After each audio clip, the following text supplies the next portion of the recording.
What is going on, everybody? Welcome to the Game Informer Show, a weekly podcast covering the video game industry. Join us every Thursday for a discussion about the latest gaming news, reviews, and exclusive reveals alongside Game Informer staff and special guests from around the industry.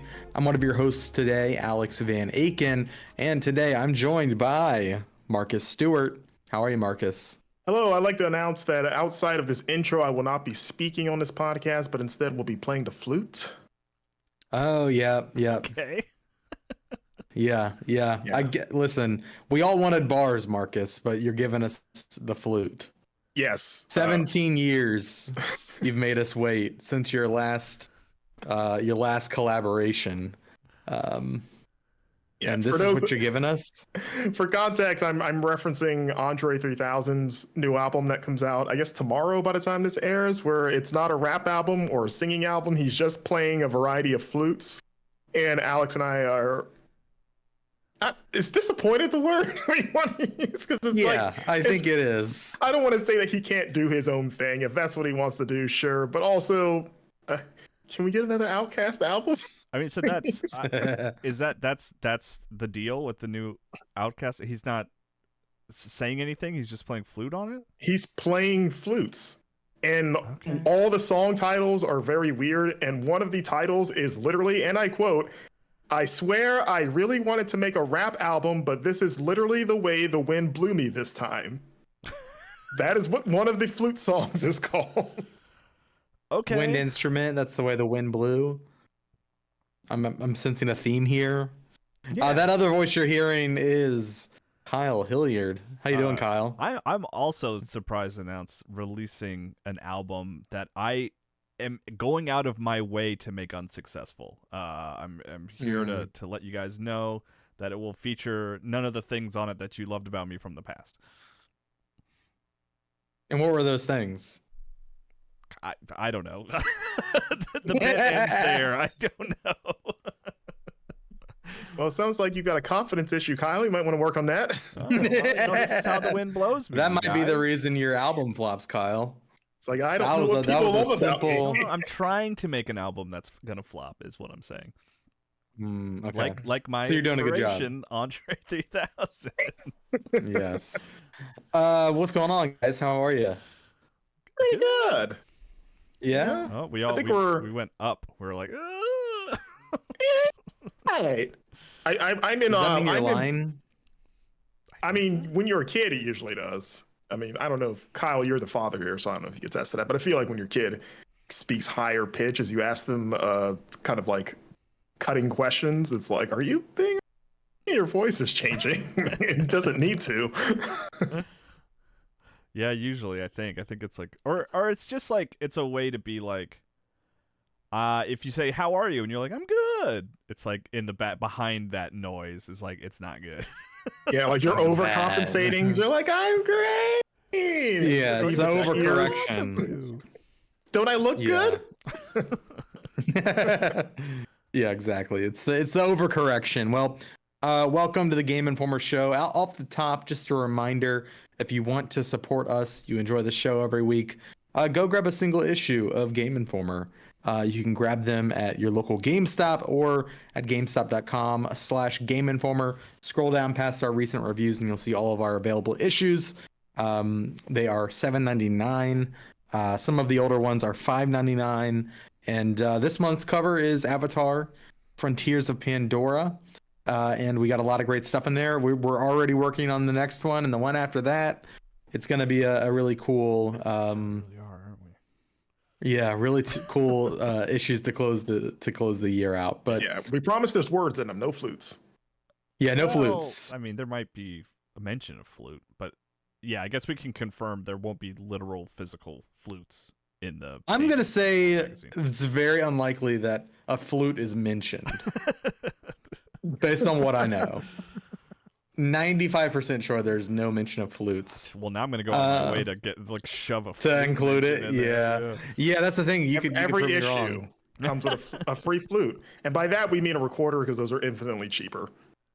Yeah, for sure. Yeah. Produced by Mad Cats, the Mad Cats recorder. That's actually a really funny bit. Like the Mad Catz controllers, and you're like, oh, I need a capture device. Let me get the Mad Catz recorder. And it's an actual recorder and not a gameplay capture device. That's funny. But it's like awkward to hold, and it's like not comfortable. Yeah. You're like, I wish I just. There's had like a first three party extra recorder. buttons. Three extra buttons. Nobody knows what they do. Did you guys play recorder in school growing up?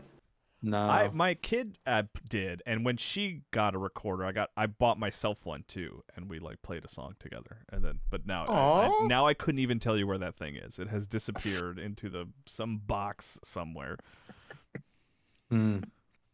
Well, I don't want to forget to shout out. I was on GameSpot After Dark on their most recent Friday episode last week.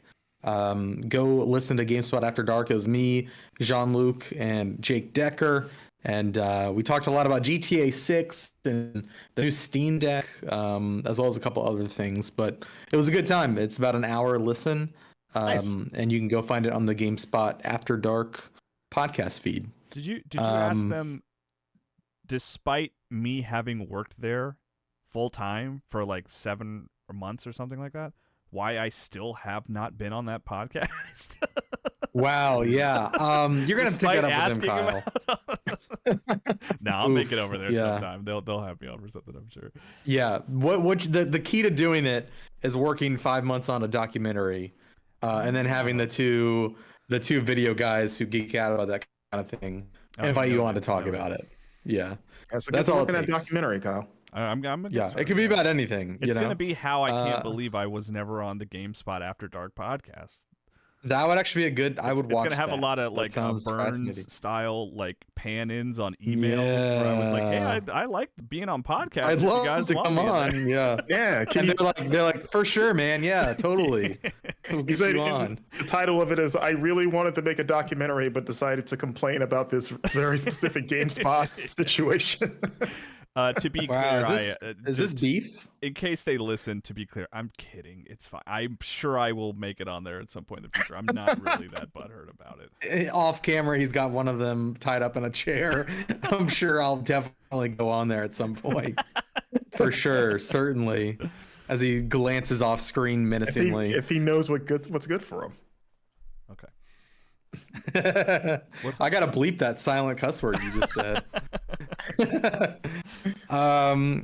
I do want to point out, and we're going to get into video games in just a second. I want to say I listened to your advice, Kyle, and my dear friend Eric Van Allen at Destruct to finally watch Chainsaw Man. Watched all of it in less than 24 hours. Oh, jeez. Very good. Yeah. Really like that show. I wouldn't recommend watching it on a plane with people because there's certain segments that were kind of awkward. Oh yeah. But other than that, really good just show. Overt violence. Yeah, it was more so the other stuff. You know, powers. Yeah, exactly. But yeah, really like that show. Yeah, I kind of want to pick up the manga because I guess there's 40 more issues or so after the season 1 wraps, pretty much. Well, I think it like wraps on chapter 40 or something. Yeah, I mean, there's 11 volumes, right, of the book, right? So there's like 11 that I've read, and there's a bunch of chapters in each of those. And yeah, I think the season 1 ends after like the 3rd or 4th volume. And like, oh wow, so there's a lot left. Yeah, and it really does have a really great like beginning, middle, and end, to the point where watching the anime, I was like, oh wow, they didn't even get to the middle, really. Like, there is a great arc for that first sort of story, to the point where I have issue 12 and I haven't started reading it yet because I was like, I don't even know where it's going to go. Like, it's not like I ended issue 11 and was like, wow, I can't wait to see what's next. I ended issue 11 and I was like, what a fantastic story that I don't know how it will continue, Yeah. Which is a compliment, to be clear. Like, it's nice that it has a succinct, like, ending that's like really well done and exciting and cool. So, yeah, and the adaptation is fantastic. There's so many like fight scenes that just look incredible. Yeah, absolutely. It's a wild show. I also started watching Demon Slayer. I'm like 8 or 9 episodes into that. I'm on an anime kick lately. Yeah, Demon Slayer's good. Yeah. Yeah. But when I haven't been watching anime, I've been playing that new Call of Duty, Modern Warfare 3. Only the multiplayer. I haven't touched the campaign. But I'm really enjoying the multiplayer. It's a lot of throwback maps to Modern Warfare 2, like Quarry, Terminal, underpasses on there. A lot of maps that I used to love. Like that Modern Warfare 2 was like the peak of me going to like in-person tournaments and like trying to win. And I've spent a lot of time on those maps. And I don't know if they're as strong as Modern Warfare 1 maps, Call of Duty 4. But they're up there. I think those two games were just really excellent. And obviously the campaign is totally different. And is like current and all of that. But it's nice to play these throwback maps. Yeah, I just had this moment of realization, which is I'm like kicking myself. It's like, why didn't I consider this? Is that I'm not a big multiplayer guy in general, right? Like I don't play a lot of multiplayer games.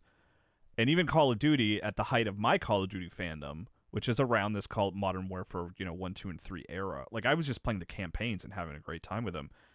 But now that I think about it, I was like, the one that I undoubtedly played the most multiplayer, bar none, was Modern Warfare 2. So I should absolutely make time to at least play some multiplayer of this game, because that is the one that's going to be nostalgic for me. Like these are the maps that I will actually know. Where for the most part, I like that was the one time I checked in on Call of Duty multiplayer. Realistically, I don't know why, Kyle. Why haven't you actually been more interested? Kyle, come on, I don't know. I don't know why. Maybe it was no. all the review I'm really liking it. That came out for the game. I actually haven't seen any of the review scores yet. To be honest, there's one on GameInformer.com from. I know. I wrote a fantastic freelance review. He gave it a 5 out of 10 for the total package: campaign, multiplayer, zombies. Michael was not a fan. And apparently he's not. Yeah, apparently he's not an outlier. No, he's not. Wow. I'm gonna. I think I have only played only the multiplayer. I haven't touched zombies or the campaign. I think the multiplayer is like a high point for me, but from what I hear, those other elements are very weak. I played the first level of the campaign, and I was like, oh, that seems all right. Like, I'm surprised people the review scores have been so hard on this. It seemed okay. It seemed like Call of Duty. And then listening to other podcasts and things like that and reviews, it's like, yeah, that first level's kind of the best level. And I'm like, oh, yeah, okay. Yeah, I think the general complaint seems to be that it's just not, and maybe to the rumor that this was just supposed to be DLC, that it feels like, oh no, this was clearly just supposed to be DLC packaged as a full game, so there's like barely enough here. And it's to the point where it's almost insulting how little there is when compared to what you would expect from like not even just a full entry, but like especially Modern Warfare, which is a series that has so much prestige, and this is the 20th anniversary of, I think, Call of Duty in general, and this is what you celebrate this with is this. So yeah, some that's people rough. are feeling pretty slighted by the whole package. But I mean, all that being said, Alex, we almost kind of cut you off. You're having a good time with the multiplayer? No, I guess I'm wrong. Maybe this game sucks. At all. I've decided I am not having a good time now. I hate it now. No. I don't want to talk about it. I realize we kind of overtook things, but I want to. I'm uninstalling right now. No, I'm kidding. No, you're fine. I genuinely wanted to know because I didn't know what the sentiment was. Yeah, it's fascinating. The whole situation around it.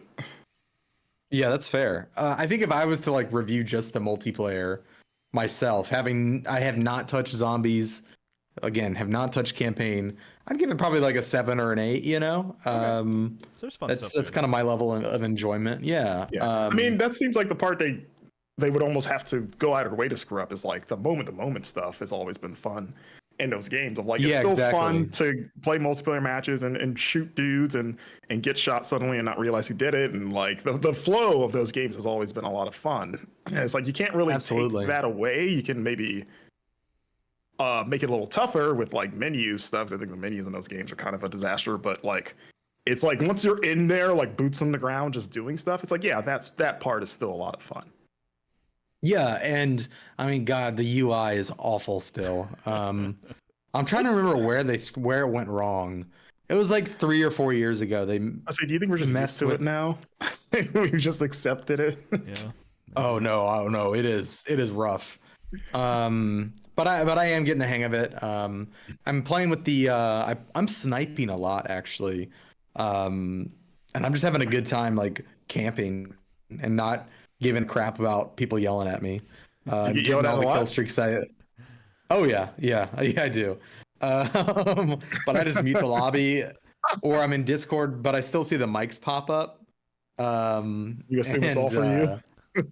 oh yeah, you can usually tell like you can kind of tell if you are liked or not in that lobby. You just get a vibe, you know. The way people start killing, the way and the fervor people try, you know, coming after you, or like, you know, the teabags start happening more frequently by the whole team. That's how you I'm know. gonna That's need how you you. kind of know. Yeah. Can you complete your heel camper persona by like unmuting your mic but not talking and instead playing some like really obnoxious music the whole time? I could, and you know what? Eric Van Allen did that the other night. He was playing Blink 182 into the microphone. The new album. As we were just I don't know. I had him muted because it was annoying. You should play Andre 3000's flute album. Yeah. There you go. Oh, that's a really good idea. Oh, we're at my grandparents' house, so listeners who've been listening for a while will know the lore. My grandparents still have a landline, and I don't know where they hide the phone. So this is the podcast. I can't find the phone Oh. to make it stop 'Cause it's ringing. ringing a little bit in the They background. hide their Okay. phone. That's so funny. Yeah, I'm surprised you don't hear it more. I hear a little bit. I just not until you pointed it out that I was like, oh, I guess that's what that is. Now they're leaving a message. Let me go see if I can find the phone. You guys keep going. Gosh. I guess we'll keep talking about Call of Duty, Kyle. You and I, a game only that we played a both little played bit. a lot of. I mean, we can move I'll on just to Mario talk RPG while you look for the phone. You want me to do that? Yeah, there's somebody leaving a message in the middle of the podcast. It's probably not good They're gonna podcasting. leave So like, their social security number and phone number. yeah. Yeah, leave it sounds this like it might be a detailed message. restaurant reservation. Yeah, I'm just trying to talk so that people don't hear any personal information. I think we're good now. It stopped. Call of Duty, I'm having fun with it. The I'm multiplayer specifically. I'm gonna go play multiplayer genuinely. Because like I like I Okay, said, I add don't me. know why I didn't. Because that was the whole selling point. It's like we brought all the Modern Warfare 2 maps, and for some reason I like Mhm. didn't connect the dots in my head. That I was like, yeah, that's the one you played the most. You should check that out. I mean, we've been so busy Yeah, playing so add many me. other things that I could see it Yeah. not clicking all the way. But For sure. it's like I want to check out the multiplayer. It's just that I still haven't installed it because it's just so much to install. It's like It is, over 200 yeah. gigs, and I do not have the space You right now on my can PS5. decide. You can decide which parts to install, so you can just Oh, install like the Alex Van multiplayer. Okay. Yeah. You know how yeah. big it is? Just multiplayer off the top of your head? Oh man, maybe 20 or 30 gigs for the multiplayer suite. Yeah, I think Okay, I mean that's better. I think it's like can do that. 150 Tears of the Kingdoms. I think is how they. Yeah, I think that's right.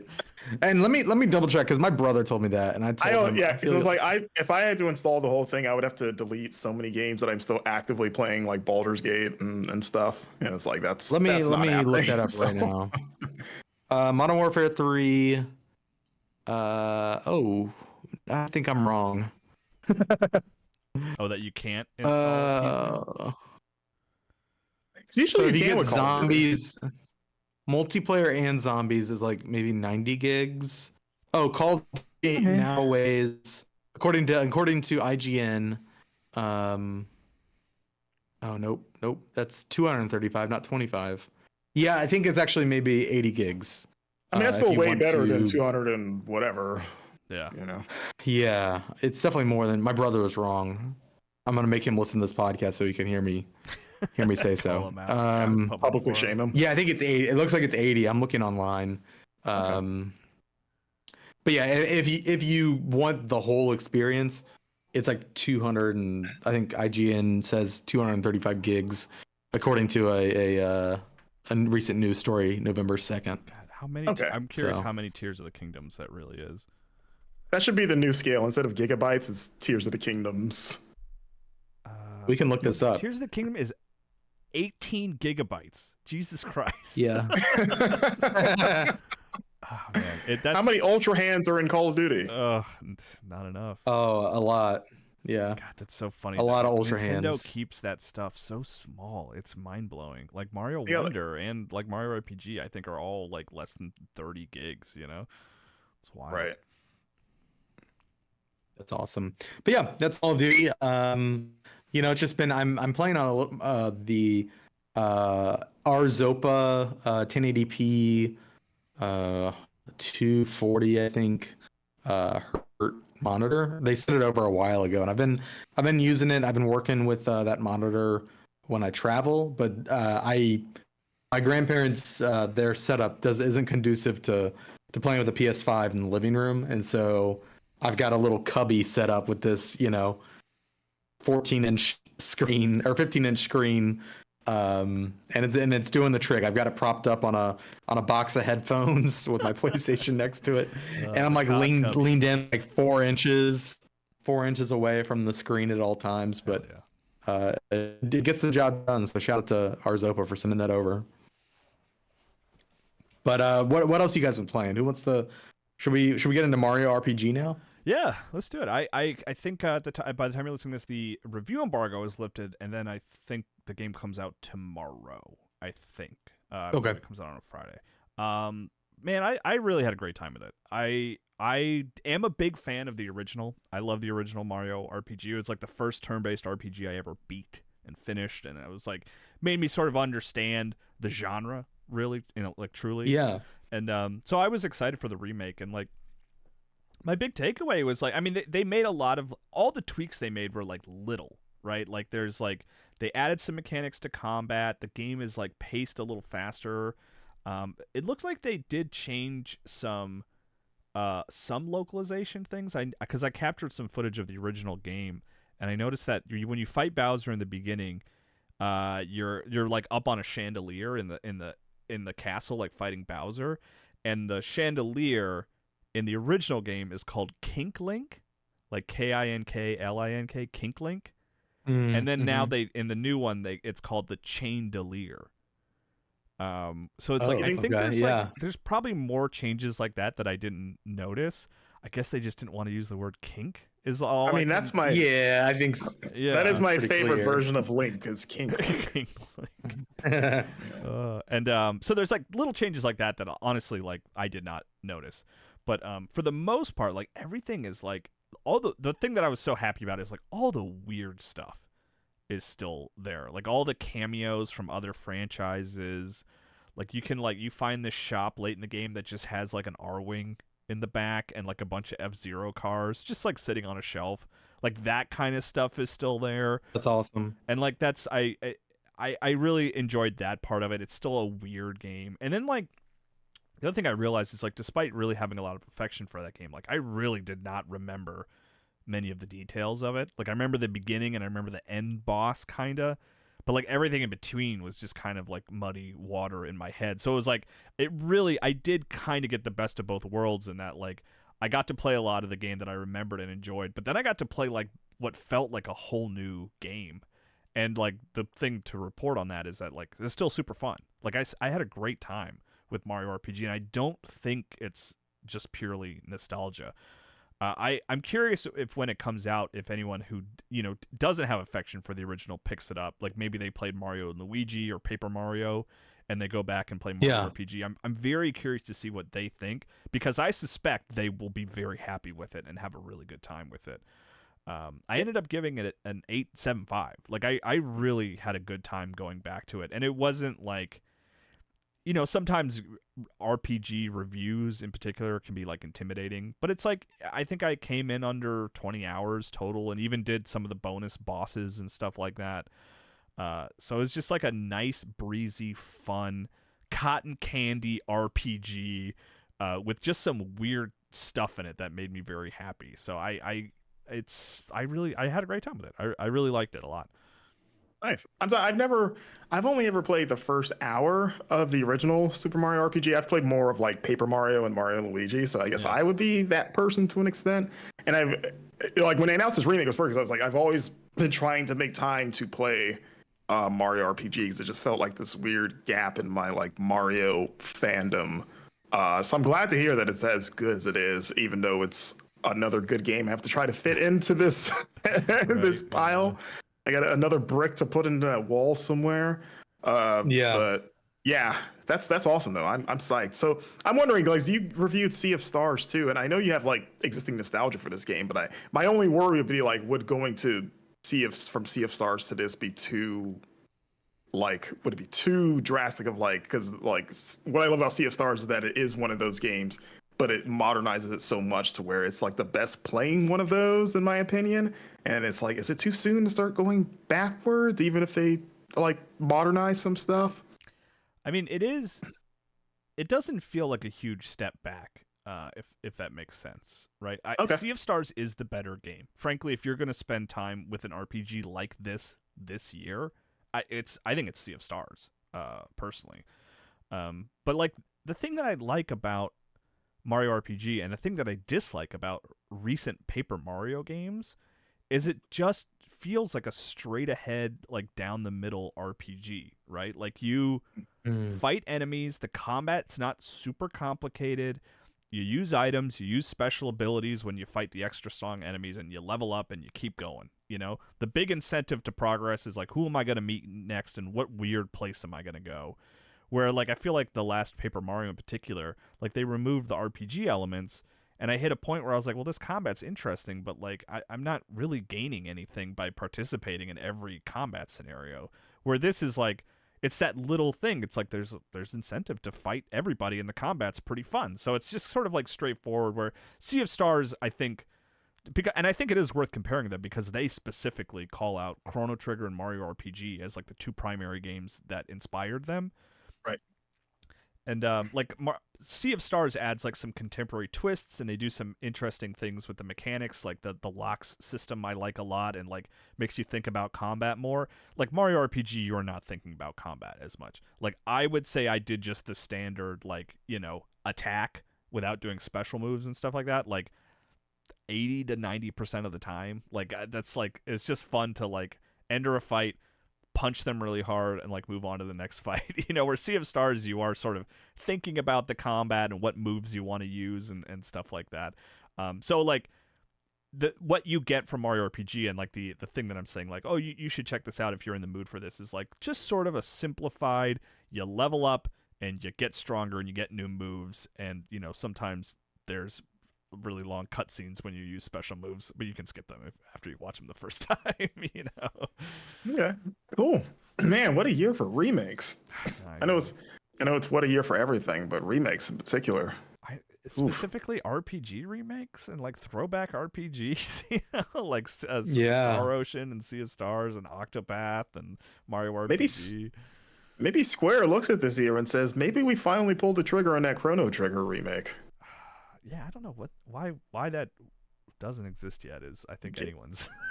Give us that HD 2D Chrono Trigger, please. I'd love that. Yeah, absolutely. I'm sure they're working on it. I mean, you'd think. You would think. But they had to get to Star Ocean Second Story R first.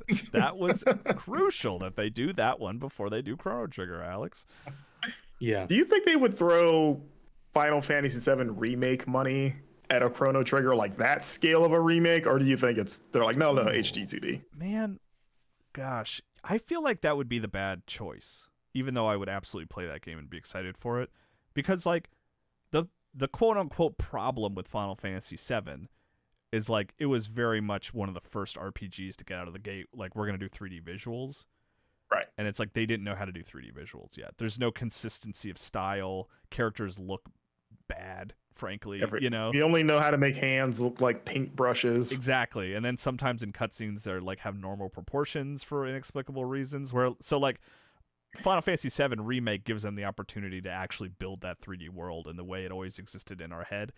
Chrono Trigger is like, no one's complaining about the visuals of that game. You know, like. Right.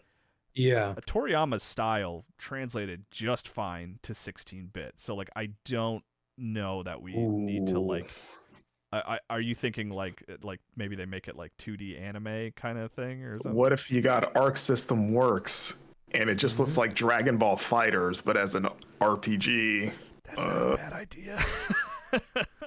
I mean, maybe that's the answer. They designed out those characters for fully animated cutscenes, so it wouldn't be like totally outside of the realm. There's like the Sandland RPG that's coming out that's like that, basically, right? I mean, I mean, obviously Dragon Quest has been that for years of like, if you want to see Toriyama in big 3D RPG style. I mean, maybe that's also the answer too. I mean, they own Dragon Quest. It's like, yeah, let's just do what we do for Dragon Quest, but Chrono Trigger. I guess that's why I would rather have the 2D HD pixel Octopath, whatever we're calling it. I don't know what that term is. HD 2D. Yeah, HD 2D. I think I would rather have that because, like, if I wanted a Toriyama style RPG, with like contemporary visuals, like that game exists and it's called Dragon Quest 11. I feel like if Chrono Trigger looking like that would just be like, well, yeah, we've kind of seen this before. And not to say we haven't seen HD 2D, but like I think Chrono Trigger would just fit particularly well with that style. Yeah, I don't know. These are hopefully they're all conversations Square Enix is having, and that's why it's taking so long. Remember, so long. Was it Dragon Quest 11? I know we're in a weird tangent right now, but like, or it might have been 12 because 12 hasn't come out yet. I forget. But remember, they were like, the pitch was like, we're gonna make two versions of a Dragon Quest, and the console one would be the big open 3D one, but then they had one for DS that was like top down 2D, but it was the same exact game. That was 11. It was 11, right? Yeah. Okay. Yeah. I was like, did we ever get the handheld 11? Because obviously we got the console one. Did we get the retro one? Yeah, and then pretty sure. Yeah. Was that not only in Japan or play it on Xbox or Switch? Like you can actually play with you those could connect Switch if you want. Right. I remember. Okay. I every time I think of 11, I only think of like the the big version of it, and then it just crossed my mind. Like, did we ever get the downsized like retro version of that game? Is it 5? Dragon Quest 5 is getting the HD 2D treatment, right? No, 3. Is it 3? Okay. I think it's 3. Dragon Quest 3 HD 2D, which it was announced the same time as 12, and neither of them have made a peep since then. Like, both of those games are in the ether somewhere. Someone's making them somewhere. Matter of time. Yeah. No, excited for all. Well, cool. I'm excited to play Mario RPG. I've never played it, and I would love to hear feedback. I love Mario from you guys if you get a chance to play it. It's like, who's someone who doesn't have nostalgia for it. If it like, if it's still fun, or maybe my eyes are clouded. I don't know. Yeah. No, it looks, from what I've seen, it looks really cool. I think it's just a matter of playing less Call of Duty and buying Mario RPG to see what's up. But well, cool. Kyle, you've also been playing Like a Dragon Gaiden, right? Yeah, which I don't admittedly have a ton to say about it. Okay. Other than like, for some reason I have decided that this is where I'm getting in the Like a Dragon door. I couldn't even tell you why. It's not like I don't have anything else to play this year. I'd say, is it because it's a lot shorter? Does it make it less intimidating? Yeah, that's a big part of it. And I think so. Like my experience with Like a Dragon 7, I guess we could call it now at this point, is I watched my wife play a lot of that game, and she like adored it. Like, if I asked her now, she might say it's like her favorite game of all time. And it's funny because I'll be like, there's like 6 other games like this that take place before it, and her reaction is always like, I don't care about Kiryu, I only care about Ichiban. I don't want to meet any other protagonists. And to so, be like, fair, Ichiban, he has that effect on people. I mean, there's a reason his name is Ichiban, right? I mean, he's number That's 1. true. Yeah, number 1. So I have a buffet near me called Ichiban, by the way. It's the number 1 buffet in town, I guess. But so I'm in that weird position of like, I live with someone who's a super fan of Ichiban and Like a Dragon 7. I don't think she's gonna play Gaiden, despite it having direct ties to Infinite Wealth, right? Like, it's like, it seems like if you're gonna play Infinite Wealth, like, you should play this to sort of have the background of what Kiryu's been up to. Am I saying that correctly, by the way? Is it Kiryu? Kiryu, yeah. Kiryu? You got it. Okay. Yeah. So I'm like in a weird place. Like, well, this is a shorter one. I'm interested in, like, maybe I'll play Infinite Wealth as well. I don't know, and it's like I kind of have the time to play a game I want to play after I finished like Jusant was like my, play for fun game. And I was like, and it's a little bit shorter. And it's like, and I'll have the story background that I can share with my wife when she plays Infinite Wealth. Like, maybe this is the time to get in, I think. I was gonna say, is she watching you play this so that she can at least get a little bit? But there's no. The other thing is like we hang out together while I'm playing, but it's in Japanese, and she's usually like reading a book or something. If it were dubbed, I think she would be more invested. Yeah. Is there no dub? There isn't, but there's one coming, from what I understand. Okay, I was like, the recent Yakuza games have had dubs, so I'm surprised to hear that. I would like to play it dubbed. I know there's like a subs versus dub argument forever, flaming on the internet, but I do like dubs. I think dubs have gotten really good in the last decade. I like going back and watching old anime from like the early 2000s and stuff. Is like, I understand why everyone hates this. This is pretty much terrible. But I mean, for the most part, I think like modern dub is excellent, and the people who are behind it like know what they're doing and are passionate about it. Yeah, I love the dub for I guess Yakuza 7 we'll call it now. I thought that dub was great. So yeah, I would switch over to dub if it comes through, and I haven't finished it yet. But yeah, so that's sort of my weird background of it. I know I said I didn't have a lot to say about it, but it's like a weird place to get in on Like a Dragon. Finally, is like this sort of spin-off for the protagonist who has 6 other games. It's like, well, I mean, he died, he pretended to die, and he's restarting his life. So maybe this is a place where I can restart with him. Yeah, I think we're doing him a disservice too. I think we're supposed to technically call him Joryu now. Is that? Yeah, I think we're blowing up his spot. It is pretty funny in the game where people who like they're like, yeah, you're Kiryu. I know you're Kiryu. And he used to be like, no, my name's Joryu. And they're like consistently, they're like, dude, are we still doing this? Like, come on. Like, that's so many. You gotta commit. You gotta commit to the bit. Yeah. So, but all that said, I'm enjoying it. Okay, I'm not over the moon for it. I don't think I'm like suddenly a Yakuza convert or anything like that. I don't really. The combat I find kind of frustrating because there's not much to do with it. You just sort of punch a lot and then you pull the right trigger after you build up that meter. Like I desperately want like a counter or something, and there is like a counter of sorts, but it's not. It's not like. Like a Sekiro counter or something like that. It's just like you can get out of the way sometimes.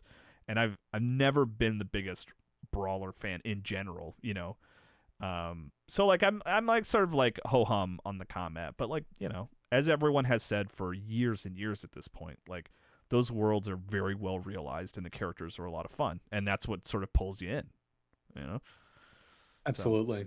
So I'm getting there. The melodrama. Yeah, I think I will. I'm still all I was gonna say, Alex, it's like I am actually eager to maybe take it on as a turn-based game. I think I would probably like that more, despite being more of an action fan in general. I think I kind of understand why they switched to turn-based at this point. Yeah, and speaking of 7, I think my plan right now is to finish that over Christmas break so I can get ready for Infinite Wealth.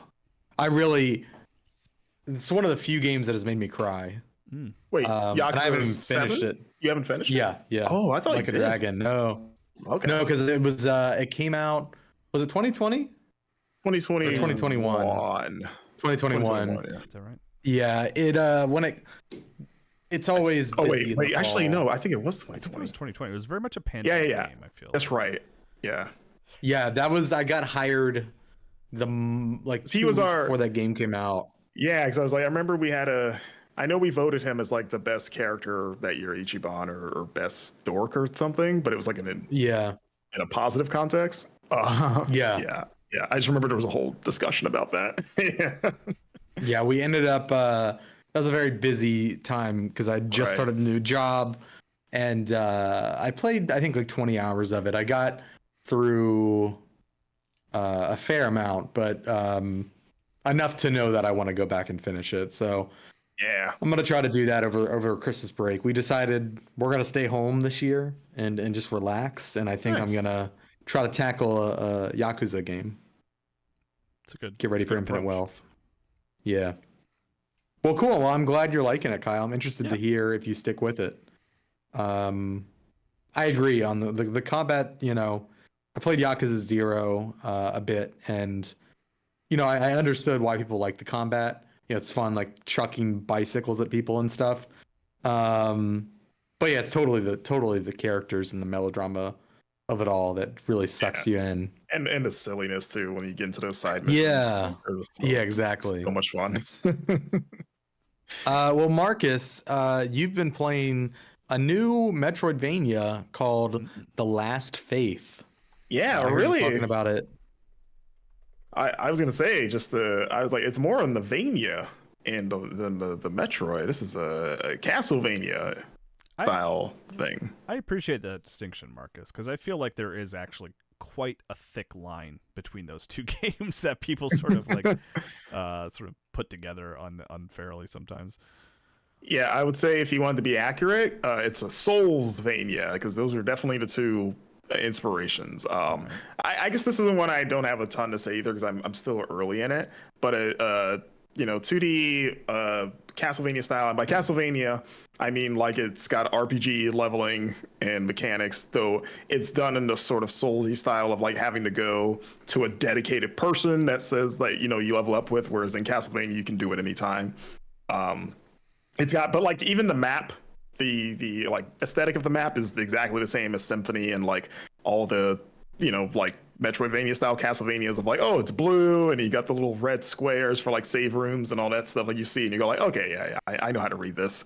But it's like it's weird. I don't even know I forget the exact story setup. I just know you play as a guy named Eric who looks somewhat like Gabriel from Castlevania Lords of Shadow. I don't know why, just looking at him and the way I'm listening.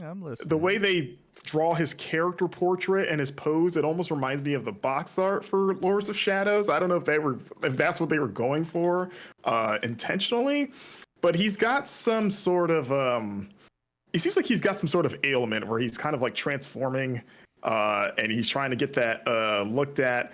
But in terms of the gameplay, like it's hack and slash, you got a variety of different melee weapons, as well as you can have different ranged weapons, and you're carrying items, and you can switch between these on the fly. Whereas you start with a sword, but at least at the point that I'm at, I've picked up an axe that's a little. What I like about the axe actually is that it's heavier, but it's not slow. It's just like a little bit slower than the sword, but it's not like like it takes like 2 hours to swing, which. I generally prefer faster paced combat anyway, so I kind of like that the axe feels heavy, but it's not sacrificing speed too much. This game overall, like the to lean into the soul style stuff, it's like the encounters feel more thoughtful. Like you're not just hacking and slashing away through enemies. Like even a basic enemy can take you down if you're not, taking them at least a little bit seriously. You've got a dodge roll, but you've also got the a la carte style like backdash that you can do.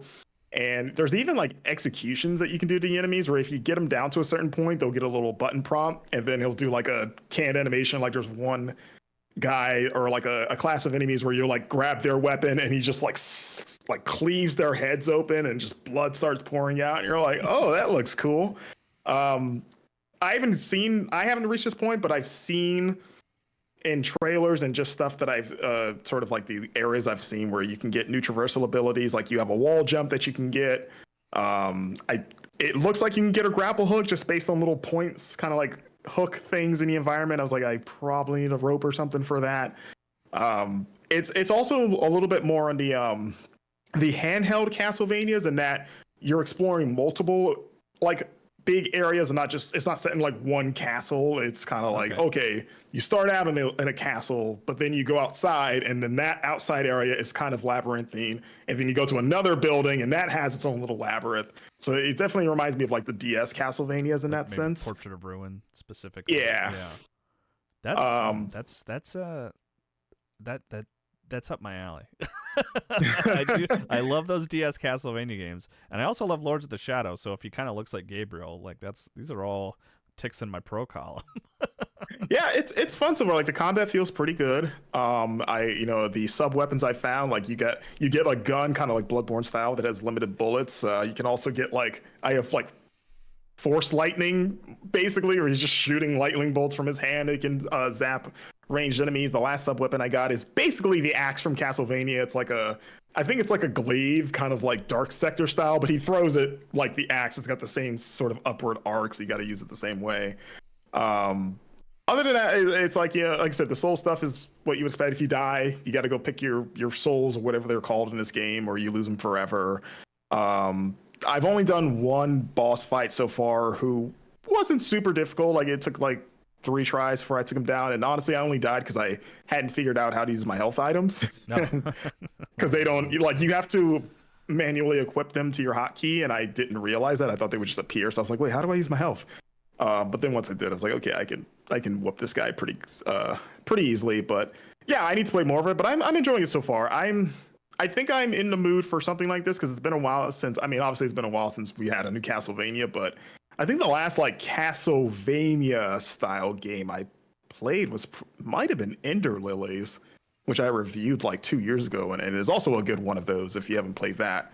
But between like the gothic kind of look to it and just the same sort of like everything in this world sucks vibe and everything looks like the most horrible thing you've ever seen in your life, it's hitting those notes of like, ooh, I like being in this really crappy world. I want to kill things in here.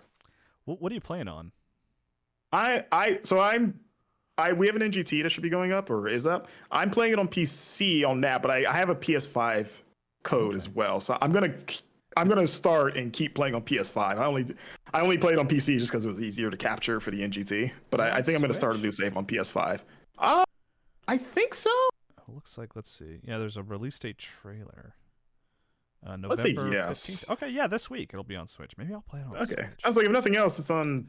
I would imagine it's probably on Steam Deck or playable or whatever. And yeah, I still go with games like this in particular.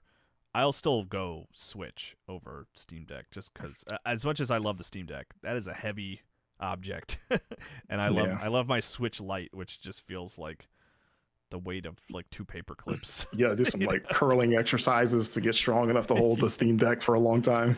I'm also guilty of like laying on my back and like holding a system over my head when I like, and the Steam Deck is like that's like a path to like a black eye. How many times have you accidentally dropped your Switch on your face doing that? I mean, pretty often. Oh, yeah, quite often. Yeah, I would say like probably.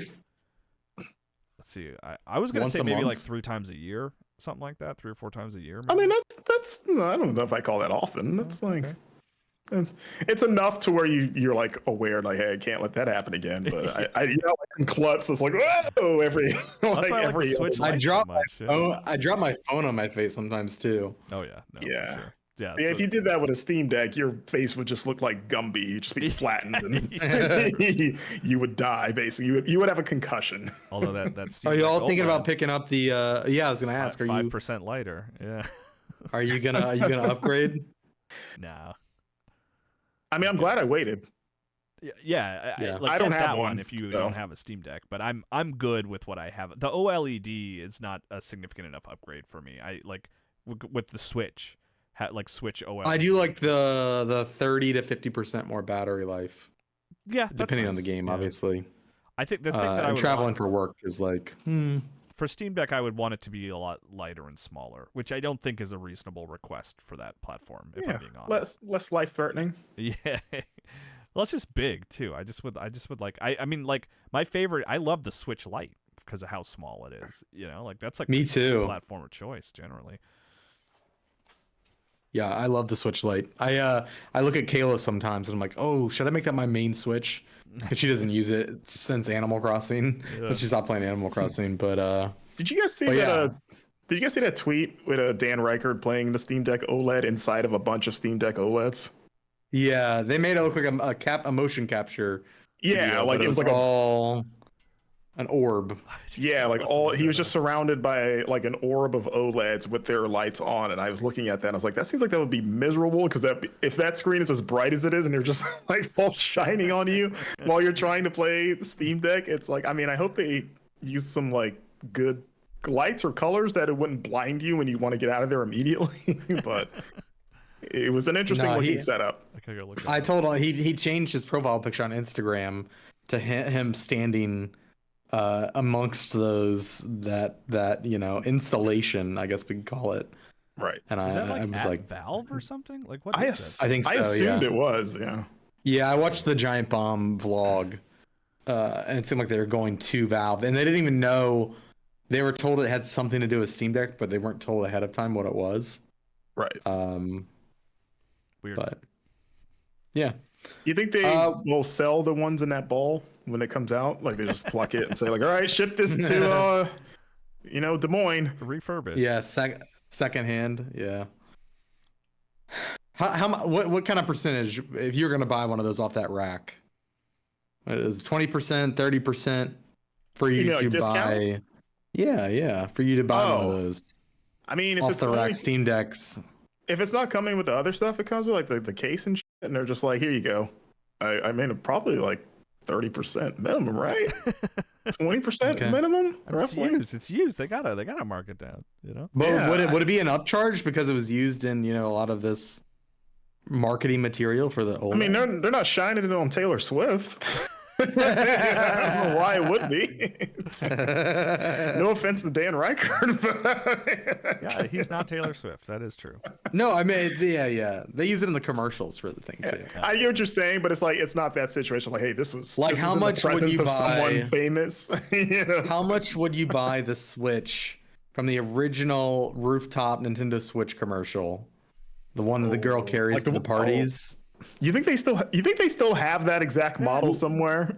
Let's say they did. Would you pay more? No, that thing's gonna have Joy-Con drift like crazy. That's like a pre-launch console. I mean, honestly, it probably did in that commercial. They probably cut it right when she was like, "I can't. Why is Link going the other way?" Like she just gets visibly frustrated.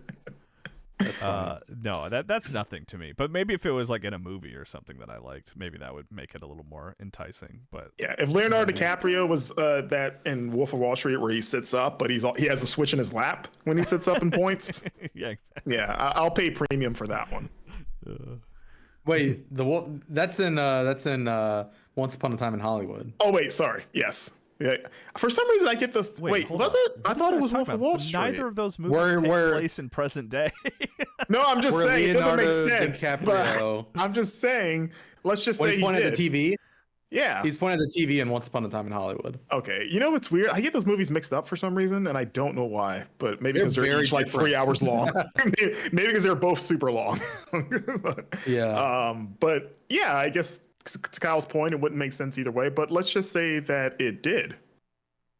Yeah. You have a point there.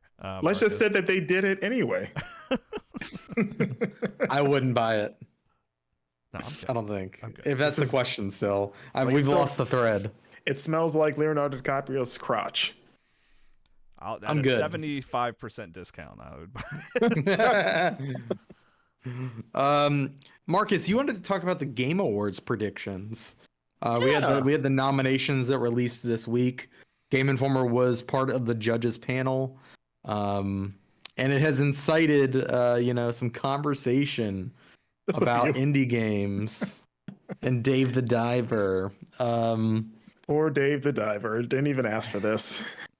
I mean, yeah. I want to talk about it in a broader sense of like, they released the nominees this week, and this is always fun to sort of give our predictions about, who do we think's going to win, and then also I thought we'd give our maybe guesses of what's going to show up in terms of like world premieres. Like we know Grand Theft Auto 6 is going to be there, but if you guys had any predictions of what else you think to expect. Wait, no, we don't. No, we don't. I mean, we know Grand Theft Auto is there. They said that. Who? Not at the Game Awards. I thought it was at the Game Awards. Well, wasn't it explicitly? I thought they said that there's going to be a trailer like next year. Isn't that what they said? No, it's like December. It's like December. God. I think everyone assumes Game Awards because it's like around the same time. But maybe it wasn't explicitly stated Game Awards, but there was a GTA trailer coming very soon. Yeah. Around that time. Yeah. I think I was of the opinion that they are not going to associate themselves with the Game Awards. Like they are bigger than that. And they're just going to do their own thing. But then again, yeah, okay. I mean, I'm looking at early. They said we are very excited to let you know that early December we will release the first trailer for the next Grand Theft Auto. I think everyone has assumed game because like early December Game Awards is the 7th, so you're like that's a huge stage to announce a thing. Yeah. So I guess I don't think it's there. Said it, but that does line up. But that would be surprising surprising because, Rockstar is among the few who doesn't need anybody really. They don't play No, ball. they don't. Yeah. I'm not saying they don't, but it just seemed like, well, you may as well if it's gonna. That's a good point. There's already a giant globally watched event happening early December, so you may as well just say, hey, play our trailer, please, Jeff. Yeah, I think they're too cocky, like the leaders over at Rockstar. I mean, that game got leaked already. We've already seen like a super rough. It ain't like a giant surprise anymore. Yeah, I guess that's true. I don't So they're know. like- I think like December. What's the Monday before the Game Awards? What date is that? Well, Is that the December 1st is a 1st? Friday, so it would be the 4th.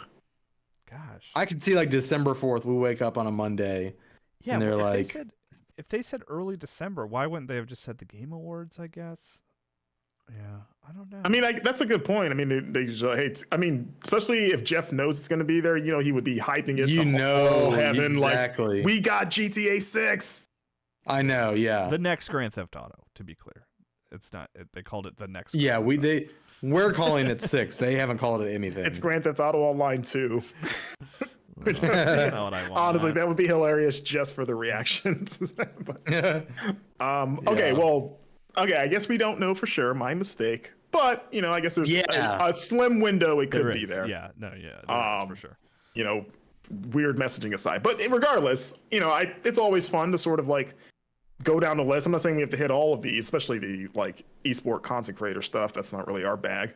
But I got the list up, and I guess I can read them, and you guys can just give me your guess of what's going to win. Now, I will say we're not going by what we want to win. What do you think the industry is going to pick? Right. Yeah. Yeah. So, All right, let's do it. all right. Well, let's start with the big one. I'm just going down Game the of the list as year. it was printed. Game of the year choices: Alan Wake 2, Baldur's Gate 3, Marvel Spider-Man 2, Resident Evil 4, Super Mario Bros. Wonder, and The Legend of Zelda: Tears of the Kingdom. Mm-hmm. This is Baldur's Gate and Zelda, right? I mean, I think so. My game of the year, I will reveal now. This is surprising no one is Tears of the Kingdom so far, right? Like the year is not over yet. I love Tears of the Kingdom. I do think Baldur's Gate is going to take the Game Awards. I think. Really? I think it, Okay. and I mean to sort of get ahead of ourselves a little bit. I think it's going to be like Baldur's Gate Game of the Year, and I bet Alan Wake is going to mop up a lot of the other categories. I think.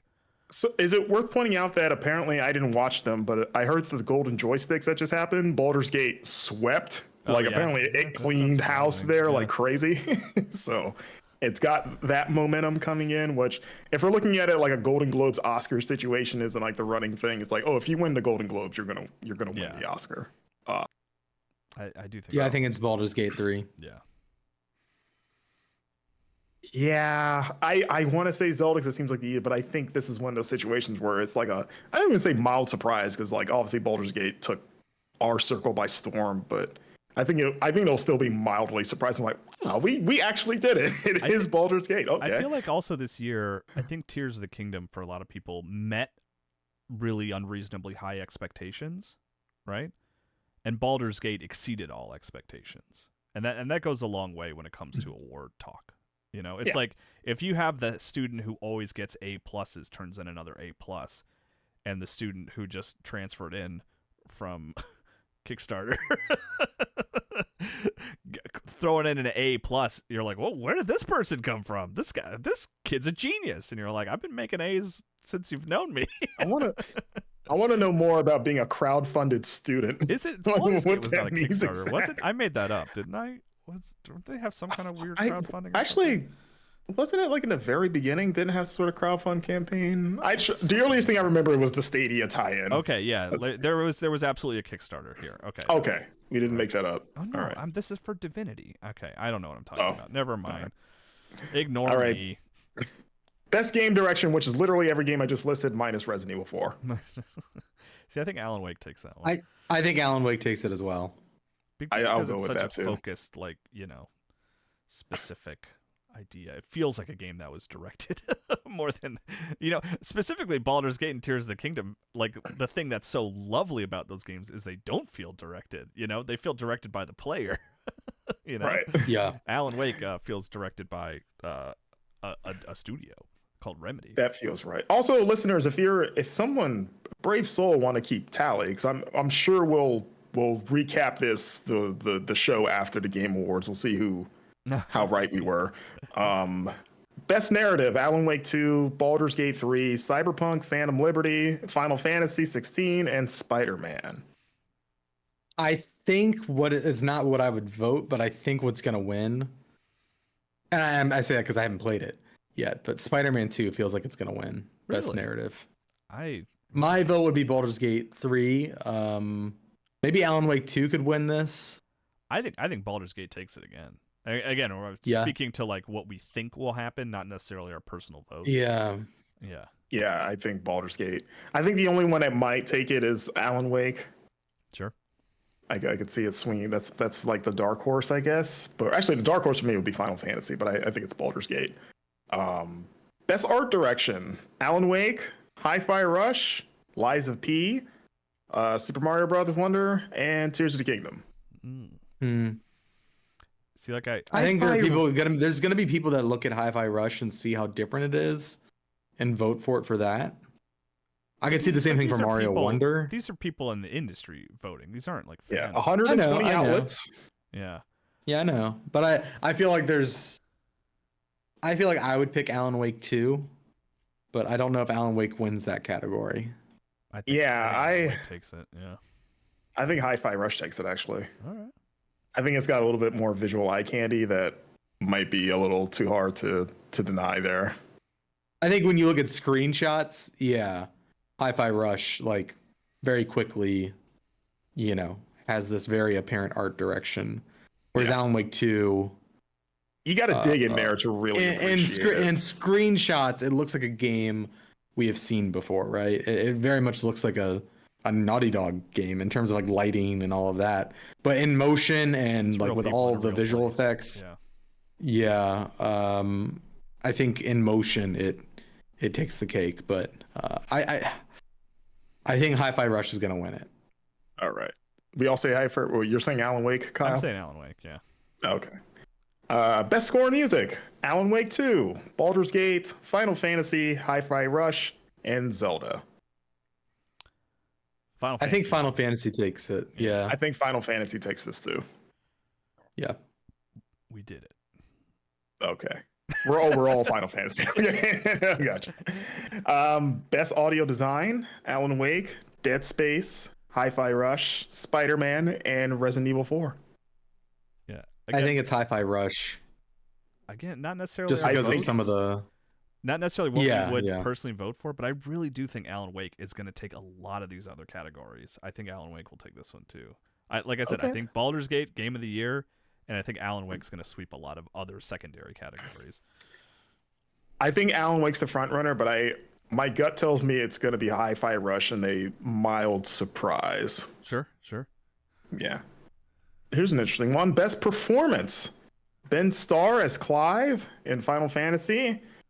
Cameron I've never known how to say his name. Monahan. I always want to say the G. As Cal Kestis in Star Wars Jedi Survivor. Idris Elba as Solomon Reed in Cyberpunk 2077, Phantom Liberty. Melanie LeBird as Saga Anderson in Alan Wake. Neil Newbon as Asterion in Baldur's Gate. And Yuri Lowenthal as Peter Parker in Spider-Man. Yeah, first and foremost, that Najee Jeter gets shafted. Who?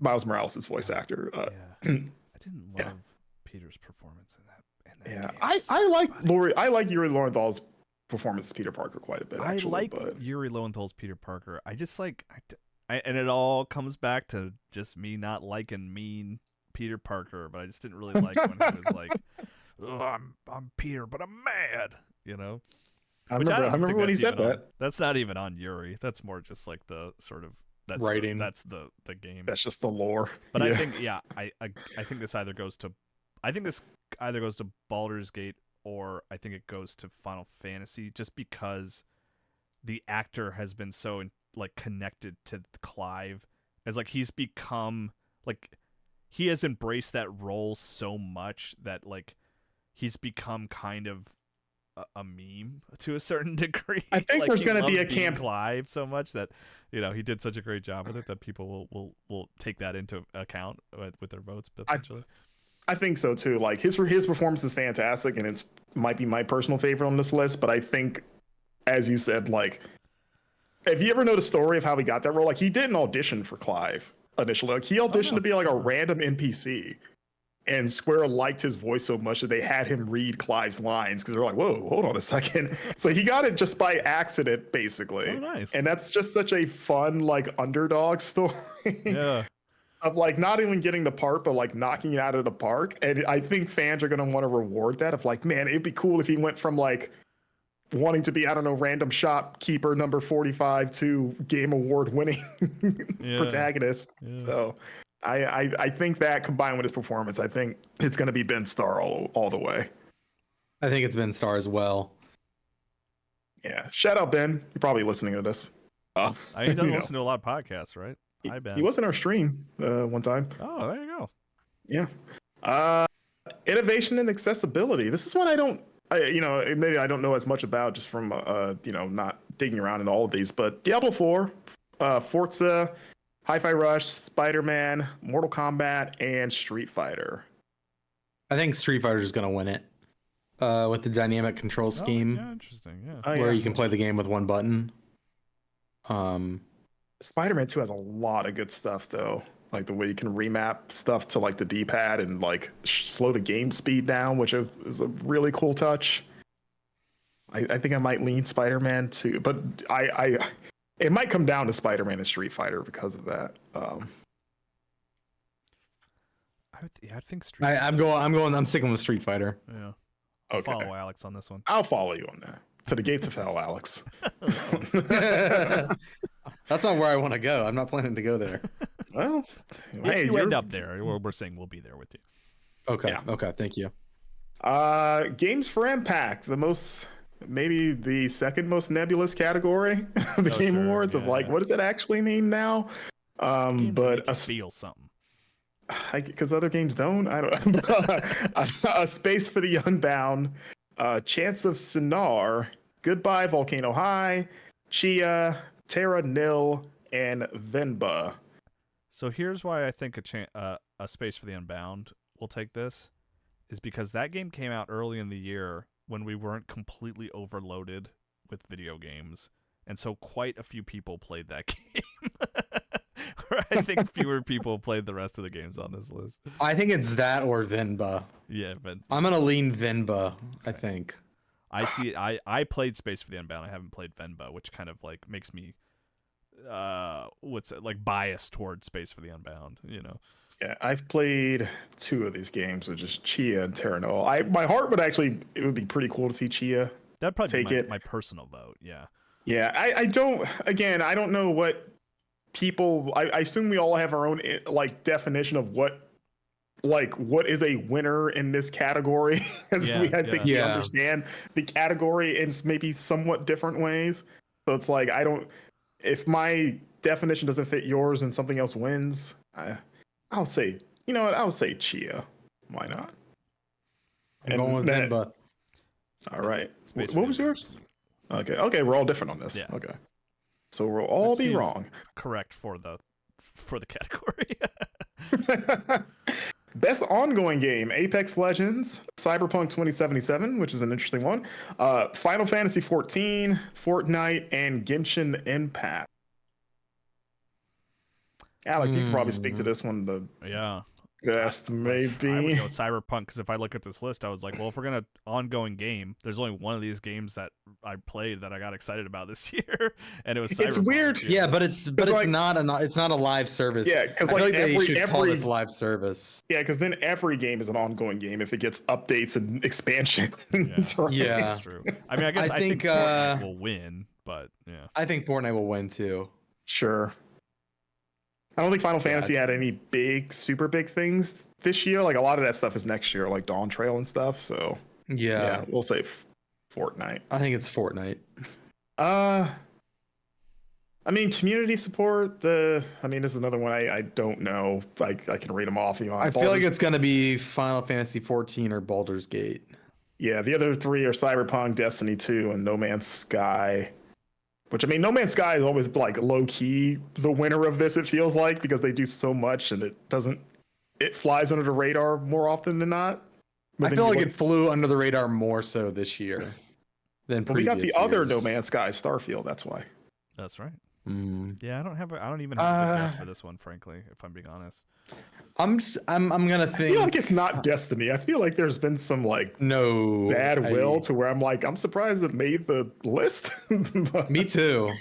like, how did it get best community support, but not even a best ongoing game nomination where they had to put Cyberpunk? Also, not to mention, Bungie laid off a lot of its community support, which sucks. You know, Actually, that's almost like cruel irony that this is no, nominated like, for that. It would be so frustrating. I mean, it's frustrating no matter what. But I mean, it would be all the more frustrating if they were like, yeah, they had great community support. Like, yeah, and then you freaking got rid of them. Like, what the hell's wrong with you guys? Anyway. Yeah. And that's why they won't win, because everyone's still mad at them for doing that. I'm gonna say it's probably No Man's Sky or Baldur's Gate. Yeah, part Baldur's Gate. I'm going with Baldur's Gate. Sure. All right, here we go, guys. This is where we get spicy. Best independent game. We have Cocoon, Dave the Diver, Dredge, Sea of Stars, and Viewfinder. So I guess we may as well just get into this can of worms now. Dave the Diver Is not an indie game. Yeah, I mean, Which I said in our voting. I don't remember if we voted for Dave the Diver. or I not. said it too, by the way. Yeah. And I know because I got yelled at for it when I said that it was an indie game online for a social post, was like, and then I had to change the social post because I thought, and that was the thing where that was my fault. I just kind of assumed it was, and then it was like, oh, okay. but that's the thing. subsidiary of Nexon. It's we. I mean, and no one's wrong. Dave Diver is not an independent game. I think that is absolutely fair. But like, there's always games like that every year, and it's weird that Dave the Diver has become the sort of scapegoat for it. I feel like there's always games in this category because indie is more about a vibe than the actual publisher-developer relationship. Honestly, instances. it's funny because I saw Ash Parrish talk about that exact thing where she's like, for the longest time, this category has meant nothing, and it has just been based on vibes and pixels. And is that good? It's like, is that necessarily a good thing to go by such a vague thing when that could leave out legit indies that might be deserving if we're just going by vibes and pixels? Yeah, and then also because people have brought up that Lies of P is technically an indie game. Yeah, and I mean, like, internally, like, there have been instances where developers have, like, you know, like, you wouldn't call something an indie game because it was published by a major publisher, but like internally it was probably like a huge fight to get any resources put into that game, you know, like that kind of thing. I mean, Journey is the one that I always point to that should have been the scapegoat from the beginning, because everyone refers to Journey as an indie game. Like, that sort of kicked off indie discussions and smaller games, you know, these like smaller downloadable games. Like, how do we consider those in sort of, you know, award categories and stuff like that? And it's like, Journey was published by Sony, you guys. Like, this is not indie, you know. I wouldn't have expected Dave the Diver to be the sort of like last straw, because I think this has been an issue for the longest time, and I think it's finally bubbled up to this was the breaking point of like, okay, no, seriously, we need to maybe really either rethink this category or like clarify it better, because like, what is this? Yeah, what does this even mean anymore? Cocoon, also published by Annapurna Interactive. Yeah, but and like, you look at that, and you're like, indie. Like, why do we consider Annapurna indie? I mean, yeah, because we usually do with Annapurna as like the giant. I think it's the vibe. Yeah. I think we need to say best small game for the category. Yeah. But then what does that? You have to like, what does that mean? Is that budget? Is that team size? Does it matter if you're small if you have a publisher? I mean, I think they clarify. I think they say like, you know, or what about best downloadable game? Like only downloadable only. I don't know. Yeah. I mean, that feels like weird. Because like, what does that mean for like? Quality of like, you don't deserve to be with the big boys because I don't know. Especially as we get more further away from physical media in general, that's probably not as niche as it used to be. What about like best experimental game? Because a lot of you know, indie games, we look at them that way because they are kind of going against the grain in some way and doing something different. My favorite experimental game is Assassin's Creed Mirage. Mm. They Why is that, Kyle? experimented by going back. I was just a trying to few think years. of like, you know, the opposite of an indie game that was like, But in the way that technically we like, all experimental. Alan Wake Yeah. 2 is Like- my favorite experimental. And experimental is like suggesting like you've never played anything like this. Maybe Yeah. I don't know. We don't know what you played. I so think maybe of it you like have- I don't- experimental music, you know? Right. Yeah. No, I'm like playing devil's advocate probably in a Yeah, frustrating I mean, way. unless you just, I mean, I think you either like buckle down and independent and be really strict and say no, you have to be legit self-published. No matter, even if it's a smaller publisher, you that just doesn't count. Like we're really sticking to like indie. Best Then- self-published game. Yeah. Oh, that's Yeah, fair. like you either like tighten that belt basically and crack the whip, or you just do what you guys are suggesting of like best small game and then work really hard to clarify what that means in a way that won't piss They people could off. they could literally like, I don't know how they enforce it, but they could get rid of this category and introduce 2 new categories and have it based on budgets. So best, you know, Single sub- A, double A, right? best in what's an A? Yeah. You know, but like best I mean, it's muddy, yeah. best it could game be- under $10,000 with a budget. You know what I mean? Like that kind of Yeah, thing. it would almost be similar to like weight classes and like combat sports a bit. About like it's not taking away, like it's not saying it can't be as good as like AAA $1 million game. It's just like you know, like the best light heavyweight in the world is still like a huge deal. You know, Yeah. it's just that's just your weight class. That's all. You know. Yeah. And to be clear, I think I would like it to be sort of buckled, like very defined indie game. A game that is independent, a game that was not published by, you know, self-publish, right? Like I think I do want it defined that way. Because there's still a ton of those out there. Yeah. It's just that the sort of like, it's almost like the indie games that are like an Annapurna almost feel like the Chipotles of video games of like it's like premium fast food of like this is premium indie. You know what I mean? Premium indie, best. Yeah, it's like indie game. it's sort of indie and like vibe, but it's got like it's got money behind it still, so it's like the nicer indie game, quote unquote, as opposed to like the taco stand on the side of the road owned by one guy indie game. You know. Now, with all that being said, I think I'm going to cast my sort of. You know what, that's the wrong way to phrase it because I don't want it to sound like I'm casting a vote, but like I think Sea of Stars might have the potential to take this category. I think Sea of Stars wins this year. I think so too. Do you think that I almost feel bad for Dave Divine. Like, is it not going to get the vote purely because people are like, well, it's not indie, so it just by default doesn't get it, regardless of how Probably. good it actually is? I think it's going to be close. It's either going to be Dave the Diver or Oh, you think? I feel like people I just think want to 'cause I vote out think of that- spite almost. Like for no. I think you know? there's people who are absolutely in the camp of it's an indie game, Sure. and Well, you I'm know going to that- vote for it. The other damning thing was that the developer a while ago came out and said it's not an indie Said game. and yeah, Yeah, like said they straight so. up were like, no, this is an indie game, which is the other fuel on this fire for the discourse of like, if they straight up said that we're not an indie game long before it was nominated, then Yeah. I get like, why are we even arguing that it is? I guess they could You know? like just say we don't accept the nomination or something, but Yeah, I wonder if they've said anything. I haven't kept up to see like have they responded to this at all to be like, hey, we don't want to be here. You know, thanks for the nod, but no. But yeah, I guess we're all saying Sea of Stars. So yeah. All right. And in a similar note, best debut indie, which narrows it down a bit. And I I think. Oh, Yeah, I'll let you read them out. Yeah, Cocoon, Dredge, Pizza Tower, Venba, and Viewfinder. I could see Pizza Tower taking this. Pizza Tower was a bit of a sensation earlier this year. I think it's Dredge. I think the people. Dredge is good too. Well, again, we're just trying to predict things. I think the people who Yeah, vote yeah. for this are people who earlier this year were over the moon for Dredge. I feel talked like- to a lot of people who are like, this might be my game of the year. You know? Yeah, I was in remember that people camp, being and then I've pretty- kind of cooled. Yeah. I feel like I remember a lot of Alex also being really hot for Viewfinder too. Viewfinder, here was I like Viewfinder quite a lot. I think Viewfinder was I'm trying not to, because I don't want to be insulting. I think Viewfinder is a really good game, but like I think a lot of the excitement around Viewfinder is you can see it in the trailer, if that makes sense.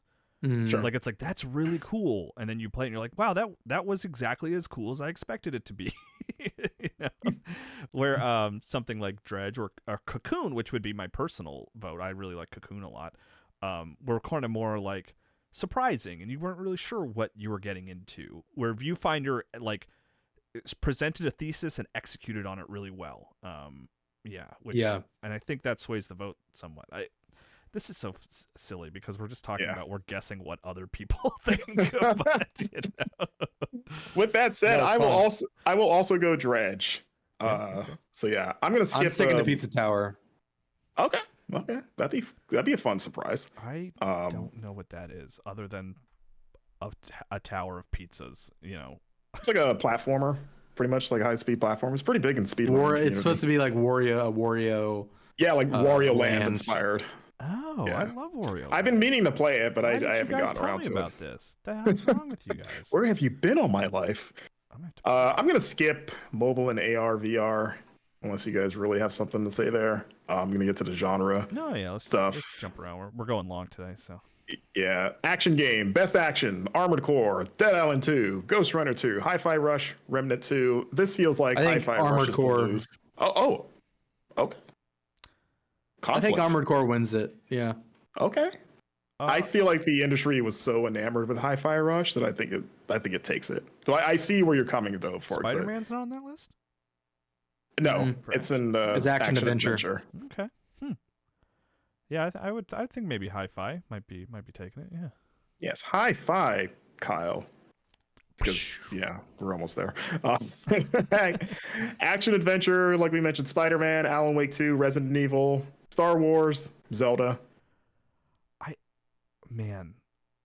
Star Wars, Spider-Man. I think Zelda could take this one because this is one where I'm weighing in the fan vote too, because fans do vote for all of these, and it has some sway, not as much as the outlets, but it has. I thought it was like a small one fan vote, or he shares what fans voted for. Is that how? I thought it weighed. No, on the website you can just log in and vote for all of these categories. Yeah, but it's always say the winner is such and such, and this is as a point of comparison, fans voted this way. Is that not how it works? Oh yeah, you're right. You're right. Does he? I'm pretty sure. Be completely wrong here. That's just how I thought. Okay. And then I thought maybe they had one category that was like usually fan voted. Okay, maybe. Unless he's changed it. I don't know. I could be totally wrong. I'm still sticking with Spider-Man 2, though. I think that's...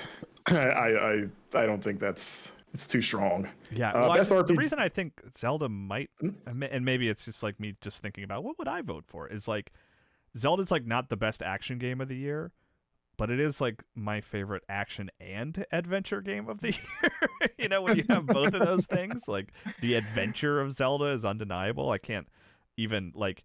You know, something like Baldur's Gate, which is so narrative focused, like it doesn't have the sense of adventure that Tears of the Kingdom has, which is like, I'm very much in a semantics mode here. It's like, well, what do you mean by that, Kyle? It's like, I don't know. Don't ask me any follow-up questions. What do you want from me? Okay, I'm gonna do two more that I feel like will be relevant for all of us. I'm gonna do best RPG. Baldur's Gate, Final Fantasy, Lies of P. Interesting choice. Sea of Stars and Starfield. Baldur's Gate. I think Baldur's Gate takes that. Yeah. Lies of P not get best. How did that happen? Best action? Like, just saying. You know, it seems. I not to throw other outlets under the bus, but I know we had it in action and not RPG. I'm just saying. But I know. And I don't. But yeah, it's Baldur's Gate, right? I think Baldur's Gate takes it. Yeah. And I'm gonna skip over. Should take it. I'm sure I'm alone on that side of the fence. You're in an island. RPG of the year, and everyone's like, "We're too busy playing Baldur's Gate to listen to you." Yeah, we are on our party boat. You are stranded on an island with a volleyball. Have fun. It's like I will have fun with my timed button pressing. Thank you very much. And yeah, I'm gonna skip the more niche categories like sim strategy, sports, and all this stuff. And I'm gonna jump to an interesting one: best adaptation. Which is sure. Castlevania Nocturne, yeah. Gran Turismo, which I forgot that movie came out. The Last of Us, Super Mario Brothers movie, and Twisted Metal. I mean, I think The Last of Us easily takes this. Mario? I think it might be. I think so. Mario. Yeah. I think Yeah, I feel like Mario might get it. it's Even funny though it 'cause, probably like, should be The Last of Us, but I feel like Mario's gonna take like it. I watched a couple episodes of The Last of Us and was quite impressed, but kind of stopped watching because I was like, I sort of know where this is going. I don't know that I need to like re-experience this with in a What? different light, you know? Kyle, episode 3. I know. People really- That's I've actually that might be alone to carry it to the win. Honestly, I've actually but- considered maybe just watching that episode. I think that's maybe what I need to do is just watch It's really that good. episode. And so like and because it hews so closely to the game, I almost like, even though I don't think it's a great movie, I kind of like Mario as an adaptation because it's like I've never really seen that before, you know, like someone like who so successfully like took the sort of idea of the video game and made it into something different. I mean, I guess we have seen that before. Maybe that's silly to put so much on that shoulders, especially when I don't actually particularly like the movie. I don't think it was like like that great a movie outside of it being, you know, that thing I love, which is Mario. But I mean, our crowd was generally on the more critical side of the movie, right? That was the story of that movie. It was like critics thought it was bad or just okay, and everybody else thought it was the greatest thing ever. I mean, I like looking at it, but I just didn't really like watching it. It is. I mean, you say like it is, to me. It is the ultimate cotton candy movie of like there was no substance whatsoever. Like it's just very delightful, but then it evaporates in your mouth immediately, and then you kind of are left wanting more. Absolutely, that is a great way to talk about the Mario Brothers movie. Yeah, but At yeah, the same time, the it's thing gonna that- win. the thing about Somehow Last it's of gonna Us- win. The thing about Last of Us, there were so many like look how closely they basically did it shot for shot from the video game, and I'm like, well, okay, that cool. Like, I guess that's But cool. I think people in general really liked that show, Yes. and I think it's gonna win. Yeah. Okay. Yeah. By the way, shout out Twisted Metal. That show's way better than it has any right to be. I'm still happy that thing turned out as good as it did, that it made this list. People should check it out. I still would like to watch it, even though I have I never played a Twisted Metal game, but like I like a good apocalyptic dark comedy. You know, I'll take that. Yeah, I wonder if Gran Turismo is secretly good. I haven't heard anyone talk about that movie. Directed by Neil Blomkamp. Right? It was like, it looked like it could be all right. I was like, are we missing something? Or was it just like, it came and You went? want to guess the Rotten Tomato score? Yeah, I'll probably give it like it's probably better than you would think. Probably like a 65 or something. I'm gonna go with a 52. Marcus nailed it. It is exactly 65. Oh. Yeah, I was like, that sounds right. Of like, impressed. it's better than you would think, but it's not gonna blow the doors off the joint. Yeah. You know, like maybe worth a rent at home, or like when it comes to Netflix, you watch it one Saturday. Rent, don't buy. Yeah. Yeah, and then buy a car. Walked up. Yeah, there we go. Game Awards. Do we want to each give one quick like prediction of like a world premiere thing before we wrap up? Oh, sure. What do you think's gonna show up there? If it's not Grand Theft Auto stealing the show. I wonder. God, this is tough. And my prediction be that Grand Theft Auto is not there. I mean, if you want to be negative and step on people's dreams, I guess you can do that. Like, I bet your thing that you want to happen doesn't. Man, Gen Design. We finally. I'm see gonna what say- Gen Design's working on. Man, I would love that. I don't think that's gonna happen. My guess is that Hellblade shows up again and gets a launch month. Maybe not a date, but like, because we know it's next year, but they come out and say like summer or maybe like June or something. So I think, was that because it has shown up at the Game Awards before, so there's precedent there. So I'm gonna say this is where we see it again. Man, there's so many big games this year that like I don't know what. Maybe trying to think of developers that we haven't heard from in a while that I'm excited to see what they're working on. And the one that always comes to mind when I think of that is like Rocksteady, but it's like, well, I know they're working on Suicide Squad. What other developers do I love that I don't know what they're doing other than game design? I don't know if you guys will notice, but I keep a running list of games that don't have release dates just for my reference. Oh, sure. So I can read off a few. And there's Perfect Dark. Mm-mm. There's Everwild. Nope. There's the Death Stranding 2, Kojima, Keeley. Do we get an update on that, maybe? So that was last year that we got the reveal trailer? Was that at the Game Awards last year? Or was it a different show that Death that Stranding 2 Summer got Game reviewed? Was that a Sony? I don't even remember where that first popped. Was it Summer Games Fest? I think it's too soon in any case. As much as I would love, Even if it's just like a weird little cinematic trailer that tells us nothing. we got that already. You know, and I love Probably due for a few more of those. I'll take those from Kojima for the rest of my freaking life. I'm at a point where I almost enjoy those more than the actual games. Is it too soon for Marvel? Oh, No, what were we gonna say? I would say, is it too soon for Wolverine? Now that Spider-Man's out of the way. It's not though, right? They're doing DLC and stuff. Are they? Have they announced? I don't think they've announced that. I think they. I don't remember that. Maybe not. I think we are going to get a look at Capcom's unannounced major title that's coming out by March 2024. Oh. Is this the Super game? The Super game, and I think that the game. First Super game. I think that game takes place in the Marvel vs. Capcom series. Really Interesting.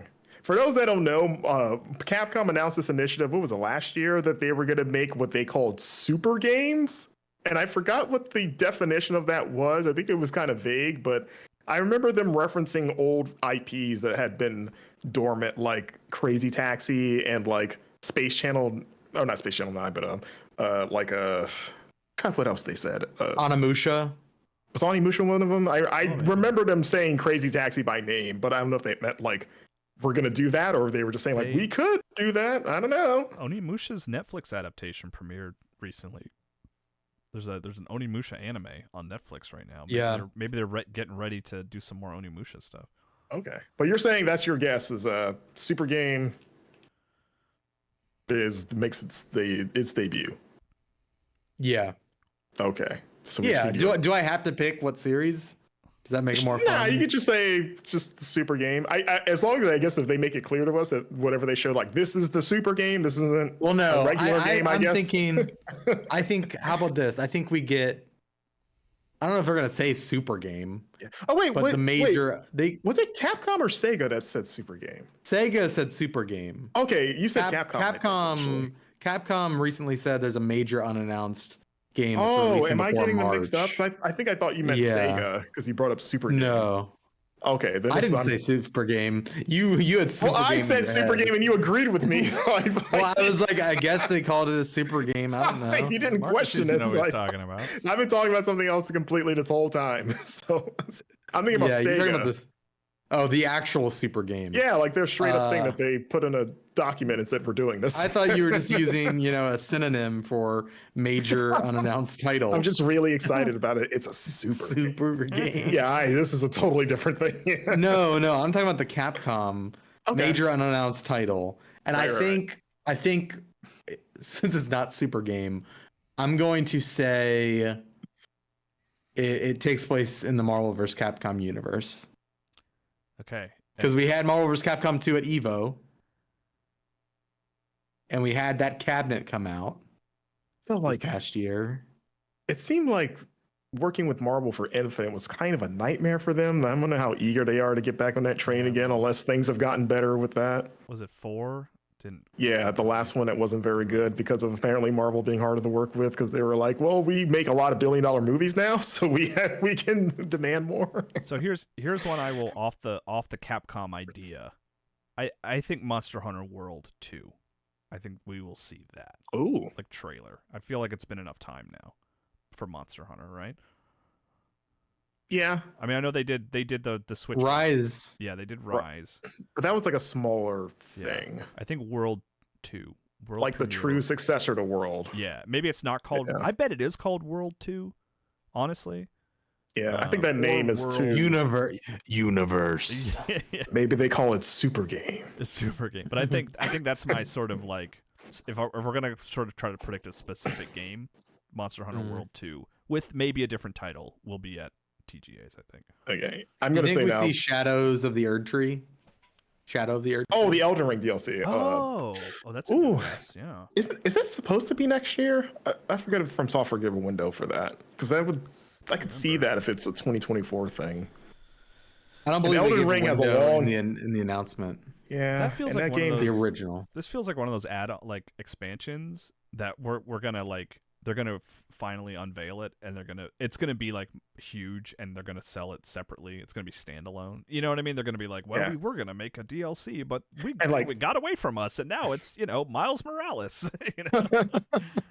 Elden Ring Miles Morales. We just put him in here. Hell, I mean, I could see would that, and run also around Elden Ring as Miles Morales. You kidding me? That'd be amazing. he's just trying to help his community. All these horrible creatures that live here. Web swinging And in I'll- Elden Ring? Hell yeah.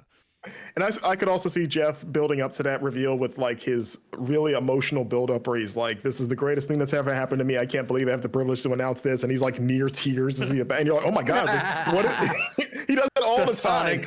The Sonic Super game. What about Like he builds up, you're like, oh my God, what is he about to announce? It's like about to shatter his world. what if we finally get like what if it's Half-Life 3 time? Like what if it's finally time? No. I mean, Alex is a few years behind us. Valve You're saying seems Grand to Theft be into Auto's making not games likely to again. be there? What'd So you say? GTA's a no, but Half-Life's okay? I mean, Keeley has a great relationship with Valve. I mean, he works with Valve a lot. No. I do think, unlike Rockstar, I think Valve would be more. I would sooner see Valve at a TGA than Rockstar, honestly. Unless it's Half-Life Alex coming to PSVR, that's the only announcement I could see happening. How about there. Quest 3? I'd love Alex on Quest 3. I feel I'm like right the here. bigger splash would be PSVR because that's what people have Alex been with begging a for. Y. It's completely different. You're right. Yeah, you're at Half-Life That's now. the cooler Alex. All right, so that's our predictions, I guess, for at least world premieres. I said Hellblade 2 release No, window. you said Half-Life. You're locked it in. Yes, Half-Life 2 is coming out. Kyle says Monster Hunter World 2 or successor, basically sequel. Yeah, maybe not called that specifically, but Monster Hunter World, this world successor. Yeah. And Alex, you said Capcom unannounced. You're saying specifically it's Marvel vs. Capcom. I think I have to for the prediction to be worth its salt. You know. I mean, You got to sure. get specific. Yeah. Capcom announces new game. Yeah, like that's boring. No good. Yeah. Yeah. Okay, there we go. I'm gonna say right now I have probably the most faith in Kyle's. I have half faith in mine. Maybe Half-Life at faith. best. Yes, Half-Life faith. So yeah, we'll find out on December 7th. Not that far away. Cool. Hell yeah, I'm excited. How are we feeling? Do we want to get a listener questions or do we want to save them for next week? How y'all doing on time? I mean, I'm fine. I'm good. Yeah. Cool. Let's keep rolling then. Before we get into listener questions, just a bit of housekeeping. Go follow us on twitch.tv/Game Informer. You two are still replaying Spider-Man, the Neversoft Spider-Man game, right? Yeah, we should be done probably next episode. We're close to the end. Like we're inching up against the end. Yeah. You're cruising. Nice. Yeah, those streams happen. Replay happens on Fridays at 2 p.m. Super replay. Go follow us on YouTube, youtube.com/Game Informer. We've got reviews of Jusant up and Super Mario RPG. So go check those out. Subscribe to the channel if you haven't yet. Follow the crew here. Follow Game Informer on all the social medias: Threads, Blue Sky, Twitter, Instagram, TikTok. We're on all of it. If you want to follow the crew here, follow Marcus at Marcus Stewart 7. You can follow Kyle at Kyle M Hilliard, and you can follow me, Alex Van Aken, at It's Van Aken. Go listen to All Things Nintendo. That is our Nintendo podcast that releases every Friday, hosted by our online content director, Brian Shea. And shout out to our podcast editor, Matt Storm, aka DJ Stormageddon. They host the Fun and Games podcast and the Reignite podcast, which in 7 Day was recent. So if you're a BioWare fan, go check out Reignite. With that said, you guys ready to get into listener questions? Yeah. We don't have Charles this week to play his piano jingle. Oh, yeah, that's a bummer. You That's should a recorded huge it when you bummer. had the chance. Major bummer. If you want to be part of this part of the show, listener questions is where you influence what we talk about. You can email us podcast@gameinformer.com with the subject line Game Informer Show questions. or question, and then or you can go to Discord, which you get access to, our Discord. You get access to by subscribing to us one time on Twitch, and then we'll appear in your integrations.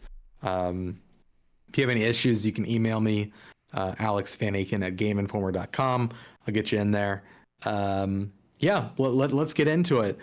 Brad from Michigan writes in saying, "Hey crew, I'm in the process of buying my first house.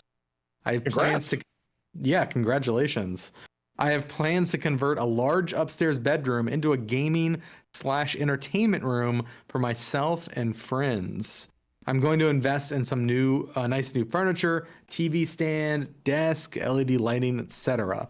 But is there anything else you would recommend that you have found helpful or just enjoyable to have in your own gaming space?"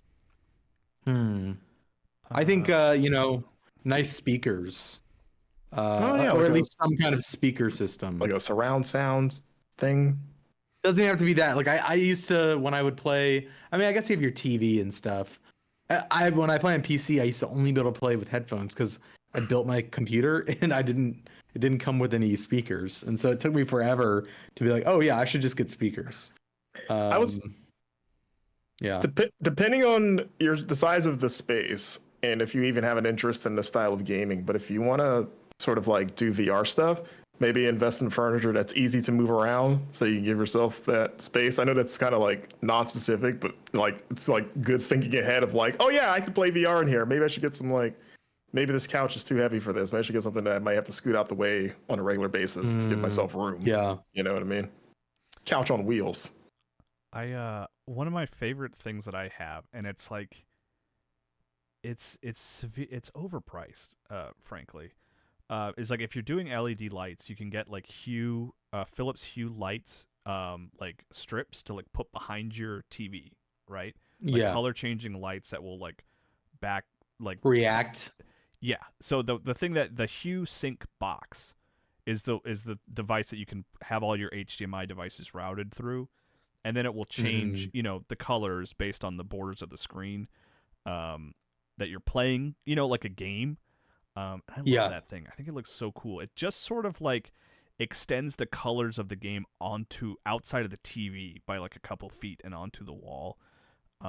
I just wish it wasn't so expensive. It's super expensive. It's like $250 for the little sync box, which is like insane. But a small price for vibes, Kyle. But it is a small price for vibes. It is really cool. I also have a less crazy thing. My wife bought these like I can only describe them as like towers and they hold like controllers. And I just like the aesthetic of like my little side table has a tower with like my PS5, my Xbox, and my Switch Pro controller, like stacked on top of each other to look nice. Yeah. I think that's you know what I like is when people mount their consoles, like they deconstruct their consoles and have just the parts running outside of the console, but mounted to like a PCB board or whatever. I've never seen that, I don't think. So like if you have a PS5, you like take the fins off and it's just like the bare minimum of the console. Is that what I think people do it more with older consoles or PCs really, where you essentially have an open air PC essentially. But it's mounted to the wall on these like PCB boards or whatever. Pieces are like on the wall. Yeah, but you can see them all, and they all like connect to the TV in a cool way. That's like aesthetically. Gotcha. Yeah, I saw one person who had, I want to say it was on TikTok or something, and they had this giant custom Switch. Oh, I've seen this. Yeah. Yeah, and like the Switch controllers come up, and then the screen comes out. Right. And it mimics the Joy-Cons like sliding on and off, I think. Yeah. I think if you just get some good art, Yeah. Go mini fridge. Mini fridge, okay, yeah. It's like the decadent choice that no one actually like pulls the trigger on getting, and then usually regrets it when they do get it. I've had like a mini fridge, I say no. Like once or twice over the course of my entire life, and like I never use them. Like it's like I'll just don't do that. If you do it, try to seek out the Xbox One. At least at least get a novelty mini fridge. Yeah, Target has a creeper from Minecraft one, like that you can get pretty easily. I say no on mini fridge. Yeah, I say no. yeah. It's just another thing to keep clean. Another thing you have to stock up separately Don't be from the messy. main fridge. Clean's easy. Oh, that's a good tip, Just actually. Don't be be a- messy. Yeah. Yeah. It also has like it probably hums, you know. Yeah. Get it. I say no. I say no. Okay. Yeah. Let us know I what you need get. to- Focus. Don't let us stop You- you. Yeah. When you finish your room, send us a picture. Yeah, actually, yeah, we'll- for sure. Yeah. Let us know what Yeah. you decide. Yeah, I'd be interested. Quilgrim on Discord asks, if you could replace the US dollar with any in-game currency, which one would you choose? Keeping in mind that you can use the same methods to collect that currency as you do in the game. For example, if you choose rupees from Zelda, you can still collect rupees in real life by slicing tall grass, smashing open vases and pots, and helping nervous volunteers balance wooden signs. How does this new currency transform the fabric of the American society as we know it? Can I say right that- up the back that the rupee would be the end of mankind if it worked the same way in Zelda? Like if you Yeah. could chop grass to get money, do you know how quickly we would turn this planet into a barren rock and we would all Yeah. die? I mean, that's why they took it out of Breath of the Wild Man. and Tears of the Kingdom. I mean, that's why you can't get rupees from cutting grass. I think I'm gonna have to go with the dollar flu Wait, what? from the Wait, that's just a- division. But that's just the dollar. It's not currency. The dollar, but it's the dollar flu, and I'm gonna take over. You know, Yeah. I'm gonna Or put the kill us all. world. The division. Is that a threat? Yeah, but I'm getting the money though. Maybe I haven't played enough. Maybe I forget the division I was story. like, do you want that actually. money? I don't think I remember how that played out. Yeah. Oh wait. Yeah. I can't get the money because then I would get sick. Yeah, you're Dang. so- I have not thought this through. I mean, I forget the plot of the division. I've thought about this surprising amount. Is bells from Animal Crossing? Like, I actually don't really get a lot out of Animal Crossing. It's not a series for me. But the idea that I could like go outside and pick up enough sticks and sell them to pay off my house sounds awesome. That's actually awesome. Like I would Yeah. love that. Like if I could just like after like I don't know what, a week, 2 weeks, I will have paid off my house by just like selling you things I find outside. Like, So There's it's not even also there's the turnip ecosystem as well. yeah. Oh man. But I mean, like, go catch some fish and bugs and stuff. If there was like a shop up the street that was like, yeah, we'll give you like, you know, We want your $30 a bugs. bug, I'd be like, let's go find some bugs. Let's do this. I think Kyle's onto something actually. Yeah, you might have it. Yeah, especially if the economy of the currency transfers over too, and not just the methods of like, oh yeah, sticks equal mansion. I'm down with that. Eventually. Yeah. But would that also be the same issue that we would have with Zelda, where people start, you know? Oh yeah, we're like the Amazon rainforest is just devastated. Well, they just because say Yeah. they only keep like 12 people to an individual island, so you there's no like cross. There's no So there's only trade. 12 people. There's 12 people alive in the. yeah, is this hold post on. Alex's choice of the dollar flu? Yeah, killing this might be everyone? the dollar And flu. then they realize like, Population, oh, just, maybe just 12 people on individual islands that are disconnected. I don't. Okay, hold on. I haven't thought this. And through. boats don't exist in this world. I was like, how many No, islands? boats and planes do exist in Animal Crossing. Yeah. I don't know. I think that might also destroy our planet. I think we got to stick to It the would look real dollar, cute, you though. know? Yeah. don't Let's know, go back what to about- gold. You know what? For the sake of like not doing pollution, like maybe like Mario coins or Sonic rings, because they just disappear into your body. I guess when you pick them up, they don't really go anywhere, and you're just like boop. You just own it until you need it. And then it just- Oh, so it would save a lot of Okay. like printing paper and coins Okay. because it's just they just exist in the world. They just float around, and then you just like you could jump and do cool parkour to get some money. You're like, oh, these rings are floating like 6 feet above my head. Yeah, I'll just go grab them. Sounds all right. so conquest. Conquest? What do you mean? Yeah. Does that those gold coins? Yeah, I don't know. Plus, they're everywhere, so there wouldn't be like a scarcity issue. Like they're, Okay. everyone has access to them because they just float around Okay. everywhere. I'm thinking you take my rings because you can't get enough. I mean, I and could you're if I walking- guess if you're I punched walking- you hard enough and You're walking into my yard taking my rings. You know, that's what I meant. I guess you'd have to be careful too of like if you rode your bike and like fell off, your money goes flying everywhere and people try to pick it up. I think we're learning money. Let's go get his rings. Money is the root of all evil, you know? I think no matter the scenario, it's a doomsday scenario, you know, eventually. Go back to trading furs. And, what? How about bananas spices. from Donkey Kong Country? Surely that's. Oh, yeah, that's all right. Then we would be planting trees, which is actually good. Yeah. Yeah, if you have like a banana tree, you're rolling. And if you get 100, like you could die an extra time. That would be cool. Oh, that's probably the real answer is the currency that gives you more lives. So like you're not only rich, but you've banked lives. That's a problem. That's what all the billionaires are doing, aren't they? That's why they have got like 25 lives.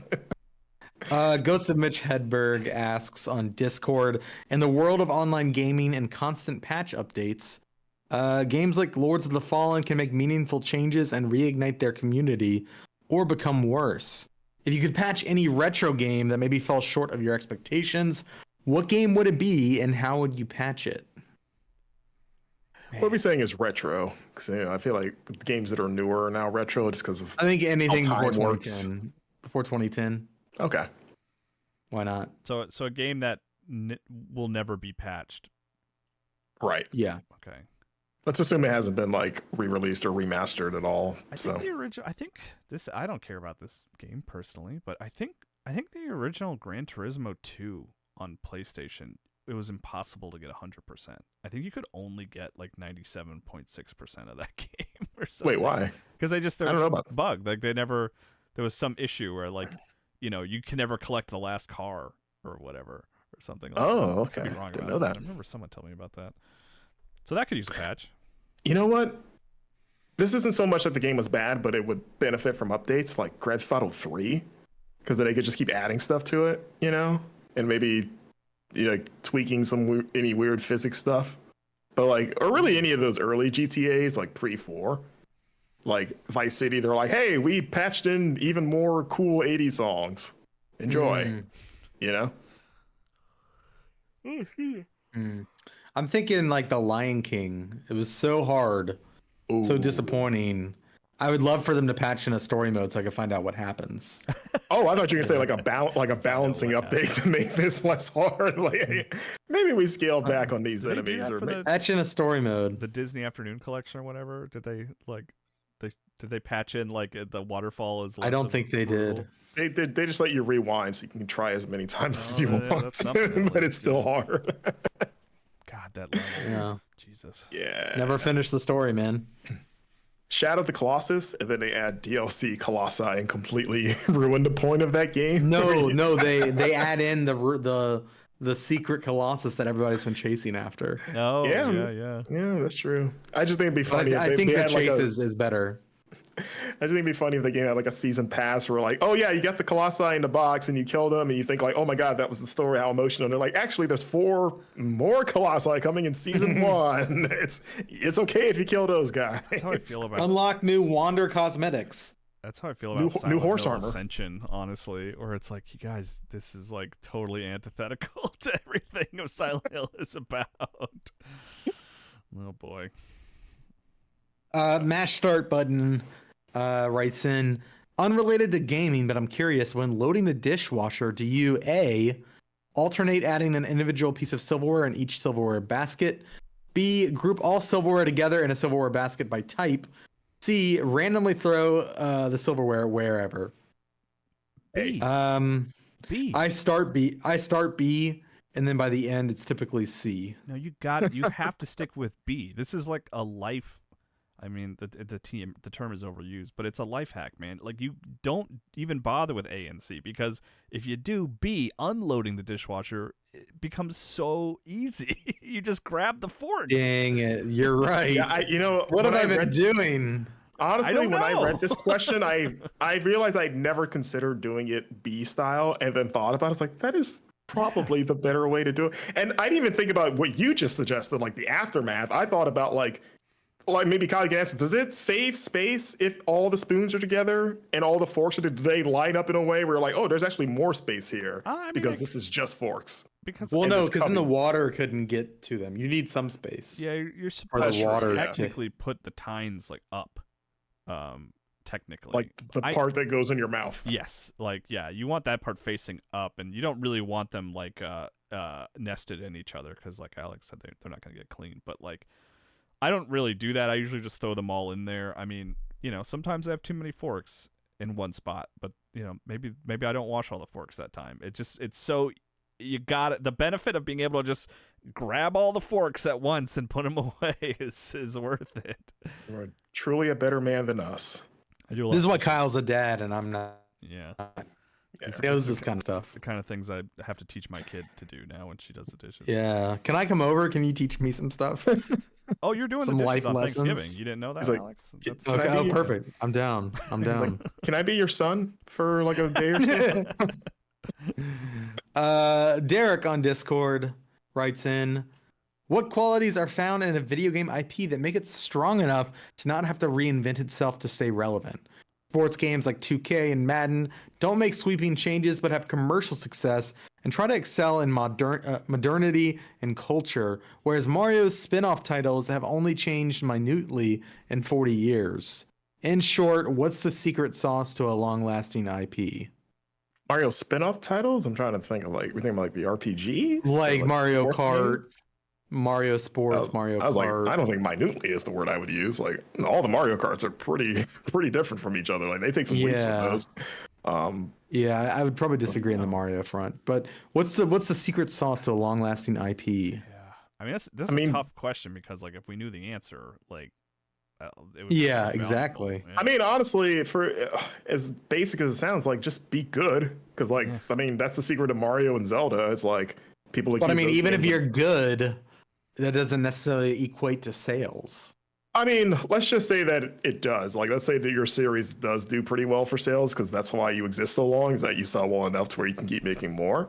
If those games are continuing to be like a high bar of quality, you almost get to the point where, and again, not all series, but some series are almost so good that you almost want that again.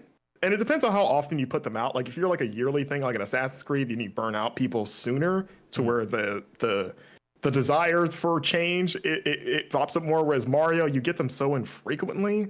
And granted, again, they make bigger changes in those games than maybe this reader's giving credit for. But there is that absence makes the heart grow fonder to where by the time you get a new one, you almost want that familiar experience because you're like, oh man, it's been so long. And the last time they did this, it was really good. And I'm maybe a little bit more forgiving if they do that again because it's taken forever, Like I've seen people say that they want a new Batman game. Like Suicide Squad maybe is a good example where people are like, they should have just made another Arkham game. Why are they doing this different thing? And it's like, well, I mean, they gave us 4 of those Arkham games that are all largely the same formula, with Asylum being the most different because that's a whole, that's its own thing. But like people are legit clamoring like they should just do another Arkham City style game like they used to. And it's like, but would you complain that they're just doing that again after so much time? But I guess not. I think I wasn't out there complaining about Arkham Knight. I love Arkham Knight. I'll take another one of Well, those, please. yeah, and I'm saying Arkham Knight, but just like, oh, we just want another one of those, not this. You are this, right, though. I see what you're saying. Yeah, it's like there's no way to win ultimately, right? But I think like it sort of letting things breathe. I think is helpful. Like I think the best thing Call of Duty can do this year or right now is probably, I mean, if they announce tomorrow like we're taking a year off.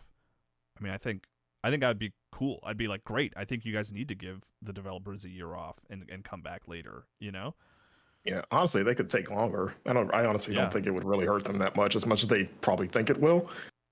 But I mean, the thing that'll hurt them is they just will miss a year of Call of Duty sales. You know what I mean? But I think the average gamer, I think would be more than happy to take a couple years off of Call of Duty. You know, Warzone will carry plenty in the meantime. The series is basically a platform at this point. I mean, even Modern Warfare 3, you're installing Modern Warfare 2, and then 3 is part of it. So it's like it's already a platform at this point. So just update it over time. But like, yeah, I agree with that. I think that like just giving series time to breathe definitely extends your longevity because again, you don't want to burn people out on your games, even if they're good. Yeah. I think it's also a balance between game to game. feeling out and making the right choices in terms of like, is this a sequel that we are drastically updating the mechanics, or is this more of a sequel that we're going to add more content, right? And I think like sometimes I think it's a balance of knowing when to do which. Like, yeah, sometimes it is the right move to make smaller updates, but introduce a lot more things to do with the things that already made you successful. And I think also sometimes it's restraint in not fixing all of the quirks that make up your game. Like sometimes like, oh well, this weapon's really unbalanced, but maybe that's like what makes your game unique. I mean, and like that's something having the wisdom to yeah. He always talks about for Smash Brothers. He's like, balance isn't really the goal ultimately, right? Like it's more fun to be unbalanced, within reason. Yeah. So like having the wisdom, and I think also having a publisher, or just if you're self-publishing, whatever, like, a lot of, I think it's probably wishful thinking, but like setting your business up in a way that you can,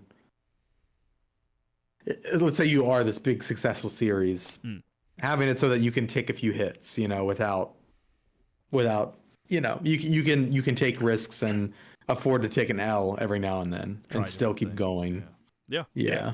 This question reminds me of the weird discourse around Spider-Man 2 for the people that are like hating on it, saying like, oh, they just did the same thing again. It's the same map and they didn't change anything, which is like, I mean, one, objectively wrong, but just like, I'm just confused with where that sentiment's coming from. I don't know if you guys have seen it, but it's like, it's out there for sure. And it's like, it's one of the things where like, well, what did you expect them to do? It's like a whole other, like a completely different map. I don't know. This is like, but it's like Spider-Man is a superhero Chicago, I guess. It's like Spider-Man lives in New York City. Like almost all of his movies take place in New York City. 90% of his comic books take place in New York City. I mean, do you know why? Because he lives in New York City. I know, but it's that thing. I guess it's like the video game logic of it all doesn't like. It's okay. Like Grand Theft Auto 3 and Grand Theft Auto 4 are like completely different cities, and no one was like playing 4 and being like, "This isn't Liberty City." If New York was radically different, I feel like I would have been okay with it. But I'm also fine with I don't. The layout of the city is not the exciting thing about Spider-Man 2. It's like it's the stuff that you do inside of it, Yeah, again, this is me. Like, I don't know. That's been like a particular like annoying tangent I've seen. Maybe it's because I'm a Spider-Man fan. I was like, what did you expect Spider-Man to hang out? He lives in New York, and like, and plus they added 2 whole boroughs. To like, I don't know what else you could do with that unless he's in space next game, which hey, maybe or something. Hey. Zero G web swinging. Let's see what that's like. Swinging on planets. Last question today from JHerb24 on Discord. Given the recent remaster of Super Mario RPG, what's a series not typically associated with turn-based RPGs you'd love to see an adaptation for? Interesting question. Maybe a From universe might be interesting. Like a Dark Souls universe, Yeah, maybe that's the Elden Ring DLC. It's actually a turn-based RPG. Yeah, I guess because the question's like, what is a game I like that maybe I don't like the combat of or something, which isn't not necessarily Dark Souls, but Oh, I was gonna say they kind of did this, or I was gonna say Metal Gear, but the Acid games kind of do that a little bit. Yeah, those were like card, right? It's card-based. I love Metal Gear, and I love my PSP at the time, but I was like, this is just not clicking. I'm not going to be able to do this. This is not. Yeah. But I would love a turn-based like RPG, like Metal Gear. Yeah. That'd be cool. So I think of like games like a Dragon's, Yakuza 7 did that really well of turning that into an RPG. Or like, I mean, I guess we don't know if it's good or not, but Metal Slug Tactics looks I was about to say the same thing. Yeah, that does look cool. Yeah. Metal Gear, I think, because of like RPGs are known for having big old stories, which is certainly Metal Gear's deal too. So if you just told just another sweeping thing, but then it could get goofy. Like maybe Like a Dragon 7 is the template for like a Metal Gear turn-based game. Like, you see how goofy and over the top they got with their turn-based stuff? Like, just do that with Metal Gear stuff. Like, you're like tranquilizing people and they're falling asleep mid combat, and that's how you do your sleep status ailment and into stuff. that. Yeah, I like that idea. Yeah, That's a I good like one. that. And then you could have weird party members. Like it doesn't just have to be Snake. You could have Naomi or like, I don't know, throw that stupid monkey from 4 in there. He's just a party, or like summons and stuff. Just pull from Metal Gear's cast and just have like Quiet show up in a helicopter and snipe someone and then fly away. I would be okay I like with this. I would like a Legend of Zelda RPG, but like I would want it to be sort of throwback. I would want it to be closer to that 16-bit era of Zelda. I think that would be cool. Like maybe you don't even play as Link or something, you know, like you're just some character in Hyrule off on their own adventure on an RPG. I think that'd be cool. I'd be into that. Well, word. Well, that's the end of the show for this week. Thank you, everybody, for listening.